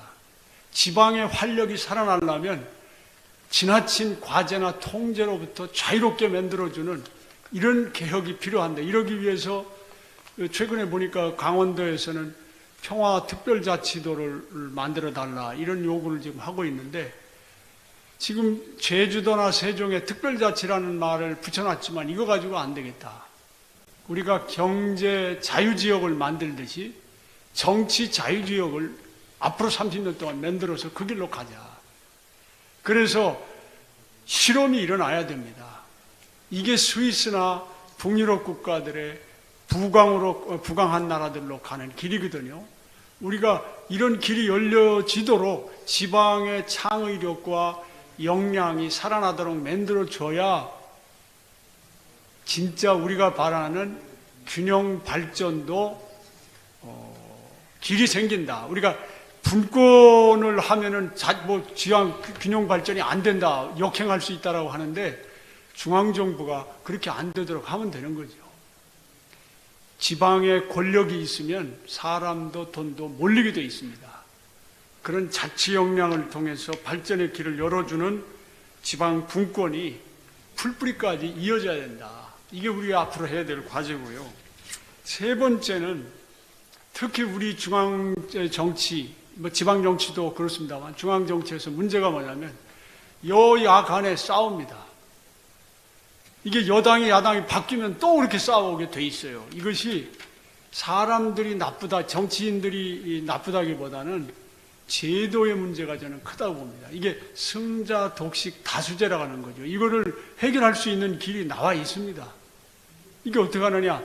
소수들이 설 수 있는 자리를 최대한 늘려주는 겁니다. 이게 비례주의를 강화하는 것인데, 이것도 지난 20대 국회 때 노력을 했습니다마는 엉뚱하게 그냥 파행을 걷다가 오히려 역행하는 결과를 가져왔는데, 이거 국민들이, 우리 특히 지방 분권과 자치를 주장하는 사람들이 앞으로 이 문제를 해결해 내야 됩니다. 이 공론의 장을 만들어서 이런 노력을 우리가 계속할 때, 우리가 이제 포용국가로 가야 된다고 하는데, 세계에서 우리가 조사를 해보니까요, 포용국가는 스위스나 북유럽 국가들입니다. 이런 민주주의가 강한 나라들로 바뀌기 위해서는 자치분권이 살아나야 되고, 이것은 헌법개혁을 통해서 길을 열어야 된다. 그런 노력을 해야 되는데, 그걸 정당성을 가지려면 요번에 이런 법 개정을 통해서 조금씩 늘어나고 있는 이런 지방의 권한을, 또 참여의 기회를 적극적으로 잘 활용해서 긍정적인 효과를 보여줘야 국민도 설득되고 정치권도 설득이 된다.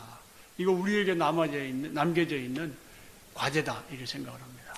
네, 지방분권 개헌의 필요성을 역설을 해주셨는데 사실 이번에 그 지방자치법 전부 개정안하고 자치경찰제 이런 것을 통과할 때 입법 환경을 보면 지방단체장이나 지방의원 출신들이 많이 우호적인 지원군들이 되지 않았나 저는 그렇게 생각합니다. 또 지방의 힘이 그만큼 이제 점점 커져가고 있기 때문에 얼마 전까지만 해도 그 지방분권 개혁은 넘을 수 없는 벽같이 우리가 느껴졌었지만 이제 앞으로 그 국회에서도 이제 다시 개헌 논의가 이루어지고 하면 이 커진 지방의 힘으로 결집을 해서 꼭 이뤄낼 수 있는 날이 오지 않을까 저희는 그렇게 생각을 합니다. 그래서 모두가 꿈을 꾸면 현실이 되지 않겠나 이렇게 생각이 됩니다.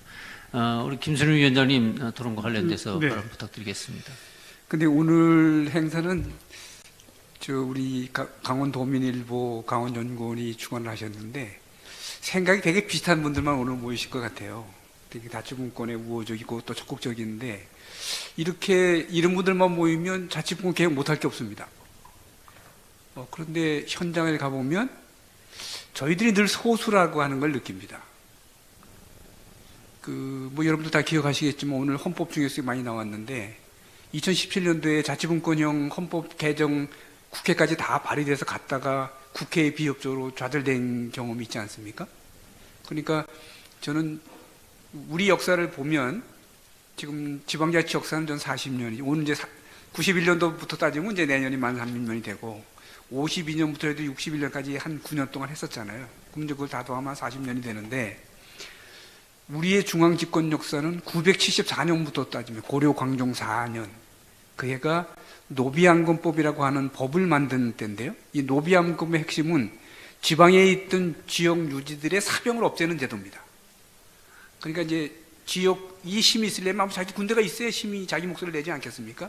그러니까 고려 광종이 그 개인들이 갖고 있는 사병을 싹 격파한 법이 저희는 중앙 집권의 시작이라고 보고 조선시대가 그랬고 일제강점기는 말할 것도 없었고 그 다음에 70년대 80년대 우리가 얼마나 강력한 중앙 집권 체제였었습니까? 그러니까 1000년 이상 유지되어 온 체제와 문화를 40년 동안에 이만큼 바꿨다고 하는 얘기를 외국인에게 하면 다 놀랄 정도입니다. 물론 우리가 갈 길은 멀지만 그래도 우리가 달려온 그 기간만을 고려하면 저는 상당히 요 자치분권을 옹호하는 사람들 입장에서는 스스로 만족해도 된다고 생각합니다. 물론 갈 길은 먼다고 보는데 그런 차원에서 오늘 헌법 개정의 말씀도 나오셨고 그 다음에 이번에 이뤘던 지방자치법 전부 개정안 자치경찰법의 말씀이 계셔서 제가 지금 몇 가지만 말씀드리려고 합니다. 2017년도에 자치분권 헌법이 이루어졌더라면 저절로 해결될 일이 굉장히 많았을 텐데 그 자치분권 헌법이 안 돼서 오늘 박재일 의원님께서 지적하신 대로 지방자치법 28조가 살아난 겁니다. 그래서 지방자치법 28조를 주심히 한번 보시면 종전의 법률은 법령의 범위 안에서 조례를 정할 수 있도록 되어 있습니다. 법령의 범위 안에서. 거기 헌법적 표현이거든요. 그래서 이번 법에는 법령의 범위에서 이렇게 안이란 용어를 뗐습니다. 안이란 단어를 뗐습니다. 그리고 행정입법으로 그러니까 법률에서 조례에 위임한 사항을 행정입법으로 제한하지 못하도록 했지 않습니까? 저는 요 두 가지 규정만, 그 다음에 지방자치법 1조가 얘기하고 있는 지역 주민의 참정 권리, 주민주권이죠. 이것만 저는 잘 활용하면 지방자치단체의 자주입법권은 상당히 지금보다 강화될 거다. 그다음에 또 하나 과제는 저는 해석이라고 봅니다. 여러분들 잘 아시다시피 미국의 지방자치단체들은 딜론스 룰입니다. 주정부가 정해진 법령의 범위 안에서만 움직이도 한다는 게 미국의 종전 법률 해석 원리인데 그들이 쿨리라고 하는 판사를 통해서 쿨리의 룰을 만듭니다. 이 쿨리의 룰은 상위법에 위반되지 않는 적극적으로, 그러니까 규칙적으로 금지하지 않은 사항은 적극적으로 자치입법권을 할 수 있다는 의미고 그 원리에서 만들어진 도시들이 홈룰 시티들입니다. 그러니까 홈룰 시티들은 자기네가 기관 구성들을 다 자율적으로 하지 않습니까? 이런 예가 있고 1960년대에 가까운 일본에서는 초과 강화조례라는 걸 만듭니다. 중앙정부가 만든 법령보다도 강하게 하거나 중앙정부가 만든 법령보다도 더 폭넓게 특히 인권 분야와 환경 분야의 조례를 만들었을 때 일본 대법원이 그건 할 수 있다 이렇게 인정해 준 예가 있고 1980년대 영국에서는 여러분 잘 알기에 얼트라 바이리스 룰이 기본입니다. 지방정부나 중앙정부가 허락한 범위 내에서만 움직여야지 이걸 위반하면 무효라는 원칙이 얼트라 바이리스인데 80년대 이후로 이 사람들이 제너럴 파워 컴피던스입니다. 그러니까 중앙정부가 법령을 구체적으로 금지하고 있지 않는 한 지역 복리를 위해서는 적극적으로 자치 입국을 할 수 있다는 원리로 지금 발전하고 있거든요. 그러니까 우리도 현재 새로 만들어진 이 법을 잘 활용하면 보충성의 원리도 살리고 또는 특히 주민주권에 주목하고 있는데 주민주권 원리가 개념이 확립되면 저는 우리도 법령이 구체적으로 위반하지 않는 한 저는 자치법권이 굉장히 확대될 수 있다. 그래서 해석에 조금 많은 관심을 가져달라는 말씀을 좀 드리겠고요. 그 다음에 오늘 자치경찰에 대해서 많은 걱정을 해주셨는데 그 걱정하시는 걸 저는 이해는 됩니다만은 저는 요즘 말씀을 드리고 싶습니다. 우리나라의 1970년대 80년대 행정이 지금 모형, 그러니까 우리 새롭게 보용된 자치경찰 모형은 우리가 딴 데서 가져온 게 아니라 70년대 80년대 한국의 행정입니다. 당시 지방행정은 국가공무원과 지방공무원으로 이루는 지방행정조직을 만들고 이 지방행정조직이 국가사업과 지방사무를 동시에 했습니다. 지방행정에 들어오는 민원인 입장에서는 이 사람이 국가공무원인지 지방공무원인지 알 필요가 없었습니다. 왜? 국가공무원이든 지방공무원이든 하여튼 그때 주어진 일을 하면 됐으니까. 요 상황이거든요. 그러니까 지역 주민의 입장에서 보면 경찰 서비스를 수행하는 공무원이 이게 자치경찰인지 국가경찰인지 사실 알 필요도 없다고 저는 생각합니다. 문제는 그 일하는 공무원들이 어떤 마인드를 가지고 할 거냐인데 이제까지는 국가경찰이기 때문에 총장의 지시만을 수능하는 경찰이었다면 이제는 최소한도 자치경찰 사무에 관해서만큼은 시도 자치경찰위원회의 지휘감독을 받기 때문에 지역 주민에게 보다 기울일 수 있는 기회가 되지 않았냐. 그러니까 두 가지입니다. 하나는 우리가 낯선 모델이 아니고 이미 우리가 과거에 했던 모델에 기반하고 있기 때문에 이미 우리 문화 속에 있다는 게 하나고 종전에는 지역 주민에 있는 파출소 지구대가 있지만 우리 시도가 이렇게 관여하거나 지휘감독하는 건 상상도 할 수 없었잖아요. 저는 시도가 관여할 수 있었기 때문에 특히 시도 자치경찰위원회이기 때문에 저는 주민 밀착 서비스의 질은 상당히 강화될 거다라고 생각을 하고요. 그 다음에 이제 혼란을 말씀하셨는데 저희들이 20년간을 준비해 왔습니다. 자치경찰 한다고. 또 여러분들 아시겠지만 저기 12월 9일 날 법이 통과됐는데 그 대통령령은 12월 12일 날 3일 만에 입법 예고가 됐습니다. 이 말은 철저히 좀 준비를 하고 있는 거죠. 만약에 법을 만들어 놓고 대통령령을 만들었으면 아마 한 달 이상 소요될는지 모릅니다. 왜? 관련 부처의 이해 조정하는 과정이 굉장히 힘들거든요. 특히 대통령 같은 경우는 행정안전부하고 경찰청이 그 소관 부서들인데 이 부처 간의 이견을 조정하고 과거에 관행에 새로운 제도를 만들어야 되는데 우리가 3일 만에 입법령 할 수 있었던 것도 저는 그만큼 준비가 잘 됐어 있기 때문에 저는 내년 6월 전에는 충분히 전국적으로 실시해도 막 주민들이 걱정하시지는 않아도 되지 않겠냐 하는 그런 차원으로 말씀을 드리겠습니다. 자, 그다음에 이제 주민자치에 관해서 이제 걱정들을 많이 하셨는데 오늘 토론자나 발제자나 주민자치에 대해서 부정적인 말씀하시는 분은 하나도 없었습니다. 그런데 이게 입법을 하는 분들한테 가면 이견이 크고요. 특히 오늘 같은 이렇게 우호적인 분들 외에 그냥 랜덤으로 만약에 사람들을 물어놓으면 우호적인 반도 반이고 저는 주민자치에 대해서 좀 부정적인 분도 반이 아닐까 생각을 합니다. 그게 이제 지방자치 논의에서 빠지게 된 계기인데 만약에 가정에서 다 우호적이었다면 이것도 당연히 포함됐을 겁니다. 그러니까 이 부정적인 생각하는 분을 우리가 어떻게 설득하고 우리가 생각하는 방향으로 이끌어내야 될 거냐 하는 게 저는 굉장히 중요할 거로 보고 그런 점에서 저는 조진상 대표님께서 말씀하신 저는 시민교육이 굉장히 중요할 거다. 어떤 나라는 정당이 하는 나라도 있는 것 같고요. 또 어떤 나라는 시민단체가 주도가 되는 것도 같아요. 그 다음에 이제 최근 지난해 한 2, 3년간을 보면 특정 정당 출신의 단체장이 있는 곳에 자치분권 대학이라든지 이런 시민교육을 강화하는 것도 같고요. 그래서 우리도 하여튼 시민 속에 주민자치가 좀 생활화될 수 있는 그런 문화를 좀 갖는 게 중요하지 않겠나 하는 생각이 들고 그래서 저희 자치분권위원회에서는 여러분들이 잘 아시다시피 지금 선거 연령이 19세에서 18세가 됐고 주민집적 참정제도의 모든 참가권자가 18세가 됐지 않았습니까? 근데 대략 한국에서 18세는 고등학교 3학년입니다. 자, 그럼 이제까지 고등학교 3학년 학생들은 우리 말로 입시 공부만 해와도 됐었는데 이제의 고3 18세 학생들은 선거철을 맞물어지면 유권자가 되거든요. 그러면 이런 분들한테는 사회교육이 필요하고, 그래서 저희들이 찾아가는 자치학교라는 걸 올해 처음 실시해서 부산을 다녀온 적이 있는데, 의외로 고3 학생들이 이 사회 문제에 관한 이슈에 관심이 많더라고요. 혹시 학교 다닐 때의 교육에 대한 문제점을 얘기하고 대안을 찾아보고 그걸 교육청에 건의해보라고 하는 우리가 그 실습을 한번 했는데, 우리가 놀랄 정도로 학생들이 적극적이에요. 그래서 이런 점들이 저는 주민자치회가 저는 긍정적으로 향후에도 발전해 나갈 수 있지 않겠냐, 이런 말씀을 드리고요. 하여튼 이런 것들이 좋은 관행을 만들고, 특히 저는 이 자치경찰 분야는 대통령 법률도 만들고 대통령도 만들어지고 또 지방 조례도 만들어지겠지만 이 조례 내에서도 해결하지 않은 많은 사례들이 있을 것 같거든요.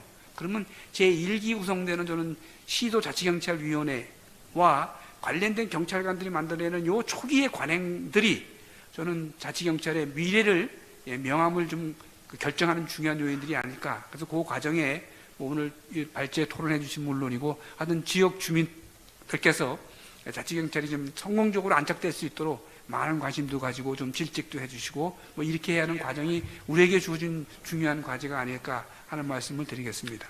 네, 잘 들었습니다. 우리 이병열 교수님 토론 하나 하시죠. 네, 오래 기다리셨는데 말씀 부탁드리겠습니다. 예, 미안합니다. 우리 앞에서 토론하신 분들의 말씀을 잘 들었고요. 어떻게 하다 보니까 제가 마지막 정리지적으로 됐는데, 지방자치법이 처음에 만들어진 게 1949년 7월 4일입니다. 그리고 개정된 게 1988년이고, 실시된 게 1991년 3월 26일 날 지방의회 선거를 인해서 올해 내년이 이제 30주년이 되는데, 우리나라는 30년 주기로 지방자치법이 개정되는 것 같아요. 그래서 너무나 길게 개정이 되고 있다. 많이 아쉽죠. 왜냐하면 아버지가 쓰던 문제를 아들이 쓰게 되기 때문에 모든 게 맞지 않는 것 같아서 이번에 우리 모두의 노력, 특히 직접 관계자들뿐만 아니라 우리 모두의 노력으로 인해서 이렇게 32년 만에 지방자치법이 개정된 것은 매우 고무적인 일이고, 그 내용과 토론에 대해서는 앞에서 잘 말씀드렸기 때문에 저는 말씀을 드리지 않고요. 다만 앞으로 우리가 미흡한 거는 향후 과제라든가 또 앞으로 추가 입법이라든가 이런 것들이 좀 많이 남아있다고 보고요. 그래서 주민자치뿐만 아니고 특별지방자치단체 등등 많은 후속 과제들은 빠른 시일 내에 최소한 5년이 넘어가지 않도록 그렇게 빨리 개정이 됐으면 참 좋겠습니다. 그래서 또 30년을 기다리지 말고 좀 빠르게, 그래서 현실에 적응하고 그리고 그 후속 조치가 발빠르게 이루어질 수 있도록 하는 것들이 우리의 남은 과제이자 몫이 아닌가 싶습니다. 감사합니다. 네, 토론 감사드립니다. 늦게 참석해서 다행입니다. 이제 시간이 많이 갔기 때문에 마무리를 좀 해야 될 것 같습니다. 저는 이제 대한민국 지방신문협의회는 전국 28개 광역 일간지들의 모임입니다. 새롭게 전개되는 자치분권 2.0 시대가 우리 자치분권의 새로운 지평을 여는 또 하나의 전환점이 될 수 있도록 언론으로서의 역할을 다 해나갈 생각입니다. 그래서 신년도에 여러 가지 프로그램을 통해서 주민들의 자치의식을 높이고 또 후속 조치의 보완이라든가 또 중앙정부에 대한 대응, 정치권에 대한 대응을 저희가 선도적으로 수행하는 그런 언론의 역할을 다하겠다는 다짐의 말씀을 드리고 마무리 말씀을 또 자치분권 분야에서 다 큰 영향력을 갖고 계신 분들이기 때문에 세 분 말씀을 듣는 것으로 해서 마무리를 하도록 하겠습니다. 먼저 김순임 위원장님부터 부탁드리겠습니다. 네. 하여튼 다시 한번 자치분권 발전을 위해서 애쓰신 여러분들에게 감사의 말씀을 드리고요. 우선 내년도에 30주년을 맞아서 자치분권회가 역점을 두고자 하는 사항을 몇 가지 말씀드리면서 제 얘기를 가름하려고 합니다. 내년에는 저는 주민집적 참정제도가 보다 활성화될 거라고 예상이 되고 정상화 모형을 찾은 지방의회의 활동도 상당히 활발화되지 않겠냐 이렇게 기대를 하고 있습니다. 특히 지방행정은 효율성을 제고할 수 있는 다양한 제도들이 되어 있기 때문에 종전과는 다르게 보다 민첩하게 움직일 수 있는 그런 상황이 됐다고 봐지고요. 특히 지방행정과 자치행정의 이제 이 연계 실시가 가능해졌기 때문에 저 지역에서 느끼는 자치행정, 특히 자치분권의 체감도는 굉장히 높아질 거다 이렇게 기대하고 있습니다. 이와 같은 것을 보다 좀 제고시키기 위해서 자치분권위원회에서는 제2차 지방일괄이양법을 지금 발의를 준비하고 있습니다. 특히 제2차 지방일괄 발의법 내에서는 여러분들 지금 논의되었던 특례시 관련된 특례 부분이라든지 또 100만 도시, 50만 도시 특례 관련된 내용을 담으려고 하고 있고, 특히 그 속에는 지역균형 뉴딜, 우리 K방역의 지금 보완책이지 않습니까? 그를 대응하기 위한 지역균형 뉴딜을 성공적으로 할 수 있도록 그린 분야나 여러분들 우리 환경 분야나 디지털 분야에 또는 휴먼 뉴딜 분야의 권한들을 좀 지방에 적극적으로 넘기는 게 좋겠다 이렇게 검토를 하고 있고요. 또 조금 전에 우리 강원연구원 박사님께서도 지적하셨지만 저희들이 제1단계 재정분권 8.5조 원은 이미 이양이 돼서 넘어갔으니까 제2단계 재정분권을 준비하고 있고, 저희들은 기대컨대 한 2월 정도면 아마 우리 국민들에게 제2단계 재정분권을 좀 발표할 수 있지 않겠나 이렇게 좀 기대를 하고 있습니다. 이게 이제 굉장히 중요한 제도를 개선하는 과제가 되겠고요. 실제 일의 면에서는 자치경찰의 성공적 안착이 저희들에게 가장 중요한 관심사 중에 하나입니다. 걱정하신 대로 좀 6개월밖에 안 남았는데 이게 과연 되겠냐 이렇게 걱정하시면 되겠지만, 하여튼 걱정하지 않으시도록, 또 시행착오가 뭐 없다고 장담할 수는 없겠지만 최소화해서 국민들에게 좀 편안한 자치경찰이 될 수 있도록 최선을 다하는 것도 저희들의 몫이라고 생각합니다. 그다음에 제가 아까 잠깐 말씀드렸는데 좀 새롭게 개정된 지방자치법 전부 개정안, 그다음에 자치경찰법이 좋은 명령도 만들어지고 관련된 좋은 제도도 만들어지겠지만 새롭게 시행되는 제도인 만큼 저는 좋은 관행을 만드는 것도 굉장히 필요한 일이다. 그래서 관련된 당사자는 물론이고 우리 지역 주민들이 좋은 관행으로 이제 좀 보다 활성화된 제도가 될 수 있도록 많은 관심과 사랑을 좀 가져주십사 하는 부탁의 말씀을 드리겠습니다. 이런 과정에 저희 자치분권위원회는 어떤 최선의 노력을 다해서 문재인 대통령께서 약속하신 대로 연방제 수준에 준하는 자치분권 2.0 시대도 열고 소위 객관적으로 자치분권의 르네상스를 열었다라는 평가를 받을 수 있도록 하여튼 혼신의 힘을 다하겠다 하는 말씀으로 제 얘기에 가름하도록 합니다. 하여튼 여러분 그동안 두 개의 법률이 통과하는데 물심양면으로 협력을 아끼지 않은 모든 분들에게 다시 한번 감사의 말씀을 드리겠습니다. 네, 감사합니다. 네, 감사합니다. 다음 안성호 원장님 부탁드리겠습니다. 30년 만에 중요한 법들이 이렇게 통과가 된 것은 여기 계신 분들, 또 여기 계시지 않지만 그동안 현장에서 정말 많은 분들이 노력해 오신 결과라고 믿고 감사의 말씀을 드립니다. 근데 우리가 앞으로 또 30년을 내다보면서 새로운 계획을 세워야 되는데, 동시에 주어진 법제를 가지고 잘 운영하는 이런 지혜가 필요합니다. 저는 좀 정치의 속성이 좀 바뀌었으면 좋겠어요. 무슨 말씀이냐면, 지금까지는 정치하면 싸우는 게 정치다 이렇게 생각을 해왔습니다. 정치 얘기는 친구끼리도 하지 말고 부모 자식 간에도 해서는 안 된다. 싸우니까요. 이 정치인들만 싸우는 게 아닙니다. 근데 이런 싸움의 정치에서 지혜와 뜻을 모으는 정치로 바뀌어야 되겠다.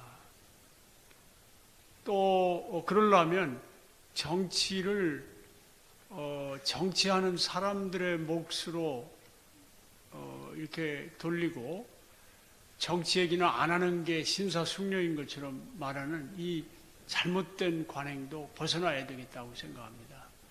정치는 구경꾼으로서 정치가 잘 될 리가 없죠. 우리 시민이 구경꾼 대중에서 주권자 시민으로 거듭나는 변화가 필요하다. 그러면 정치의 수단은 뭐냐? 폭력이나 강압이 아니라 언어가 돼야 된다. 말이 돼야 된다. 그러니까 우리가 서로 말을 소통해야 됩니다. 그러려면 그 말에 소통하는 방법을 교육을 통해서 배우기도 하지만 체험을 통해서 배우는 수밖에 없다. 그러려면 시간이 걸리지만 풀뿌리 자체부터 시작하자. 저는 그런 생각이 듭니다. 이렇게 될 때 우리 시민이 변하게 되죠. 시민의 품격이 변하면 국격도 변한다. 우리 대한민국이 지금 선진국 문턱까지 와 있지 않습니까? 이제는 우리 한국이 배울 나라가 많지 않은 것 같아요. 제가 볼 때 일단 좀 배울 만한 나라는 스위스나 북유럽 국가들이 아닌가. 이들 나라들이 성공하는 걸 보면은 이 분권 자치 시스템을 가지고 대화를 하는 겁니다. 싸우는 게 아니라 대화를 하는 겁니다. 물론 그들 나라들도 싸우지만 우리처럼 뭐 그런 그 살벌한 싸움은 아니고요. 말싸움을 좀 합니다. 우리도 그런 그 말로 공적 토론을 통해서 지혜를 모으고 그래서 이 위기의 시대, 우리 이 시대를 헤쳐나가서 정말 세계를 선도하는 대한민국으로 우뚝 서야 되겠다. 한 30년 후에 그런 나라가 되도록 같이 힘을 합했으면 좋겠다고 생각합니다. 네, 감사합니다. 우리 박기환 교수님 부탁드립니다. 네. 오늘 소중한 고견들을 주셔서 굉장히 감사하고요. 지방 분권에 그 실현하는 3대 법안이 이제 드디어 국회에 통과가 됐습니다. 이런 측면에서 저희 학회는 잘 아시는 바와 같이 3,700명의 회원을 이제 보유하고 있는 거대 이 자치를 연구하는 학회인데요. 한 3가지 정도의 주안점을 두고 앞으로 좀 역점을 두고 학회 운영을 하려고 생각하고 있습니다. 첫 번째는 지금 이 법제적인 부분에서 아까 말씀드린 것 같이 상당히 보완될 부분들이 이제 많이 있고요. 또 위원장님도 얘기했다시피 주민자치에 관련된 것은 이견이 상당히 많아요, 사실상. 현장에 가서도 많고 주민자치를 또 연구하는 분들도 상당히 이견이 많습니다. 이러한 부분들을 저희 학회에서는 아주 실질적으로 자치권을 확보하는 이러한 연구들을 좀 통해서 법리적 보완이라든지 그 아주 튼튼한 자치를 실현할 수 있는 그런 법제를 마련한 연구를 이제 실시할 거고요. 두 번째는 이제 큰 제가 역점을 두고 있는 그 부분인데 앞으로 이제 인구의 이 저출산 고령화에 따른 인구 감소는 아마 쓰나미처럼 밀려올 겁니다. 이것은 급기야 이제 지방 소멸의 이제 형태 시대에 이제 돌입해서 엄청난 지방 행정의 구조적인 그런 개편이 이루지 않으면은 이제 도저히 이 경쟁력을 이룰 수 없는 지경까지 오겠다고 저는 예감을 하는데 이러한 측면에서 우리 학회에서는 이번에 이 지방 소멸 대응 특별위원회를 구성을 했습니다. 이미 이제 제가 그걸 마련을 했는데 그래서 이 지방 소멸 대응 특별위원회를 구성해서 앞으로 이 상당히 많은 변화가 있을 거예요. 왜냐하면은 이 저출산의 문제 또는 코로나 문제 이런 데서 아마 구조적으로 지방행정의 구조적으로 운영적인 측면으로 상당히 많은 변화가 있을 것입니다. 이런 지방행정의 전면적인 재검토를 한번 해보고요. 또 그런 차원에서 전략적인 또 정책적인 실현성이 있는 그러한 대안들을 학회 차원에서 마련하려고 합니다. 마지막으로 하나는 이제 30주년을 맞이하는데 이 30주년을 맞이하면서 사실상 우리 자치만 이 학회만 이제 운영하는 것은 자치에 상당히 그 좀 한계가 있습니다. 그래서 이번에는 정치, 경제, 사회, 문화에 관련된 모든 그 유관학회들이 있거든요. 이 유관학회들에서 특히 지방 쪽의 자치에 주안점을 두고 연구하는 학회들이 있습니다. 그래서 이번에는 우리 자치학회가 중심을 해서 이런 유관학회와 융복합적인 차원에서 지방의 행정 또는 지방의 재정 또는 자치의 분권에 관련된 모든 포괄적인 그런 연구를 아주 심도 있게 진행을 해서 앞으로 그야말로 이 정부가 구현하고자 하는 주민의 이 주권의 구현 그리고 실질적인 자치권을 강화하는 이러한 것에 주안점을 두면서 법으로 실제화하고 또 정책적으로 실현시킬 수 있는 이런 대안들을 모색하는 데 노력을 하도록 하겠습니다. 감사합니다. 네, 감사합니다. 네, 오늘 장시간 컬로키움에 참여해 주신 모든 분들께 감사의 말씀을 드리겠습니다. 히딩크 감독이 4강 신화를 이뤄내고 나는 아직도 배고프다는 말을 했죠.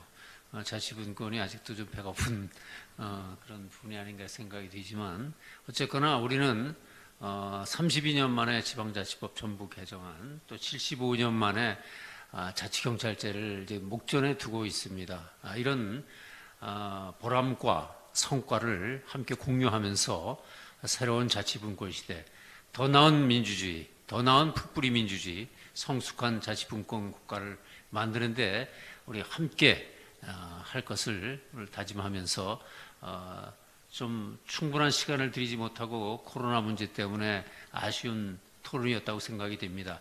앞으로 신년도에 들어서 더 좋은 프로그램으로 여러분들 뵙게 되기를 기대하면서 앞으로도 함께 지혜와 역량을 모아주실 것을 부탁의 말씀드립니다. 오늘 참여해 주신 모든 분들께 감사 말씀드리고 연말 건강하게 행복하게 보내시기 바랍니다. 감사합니다.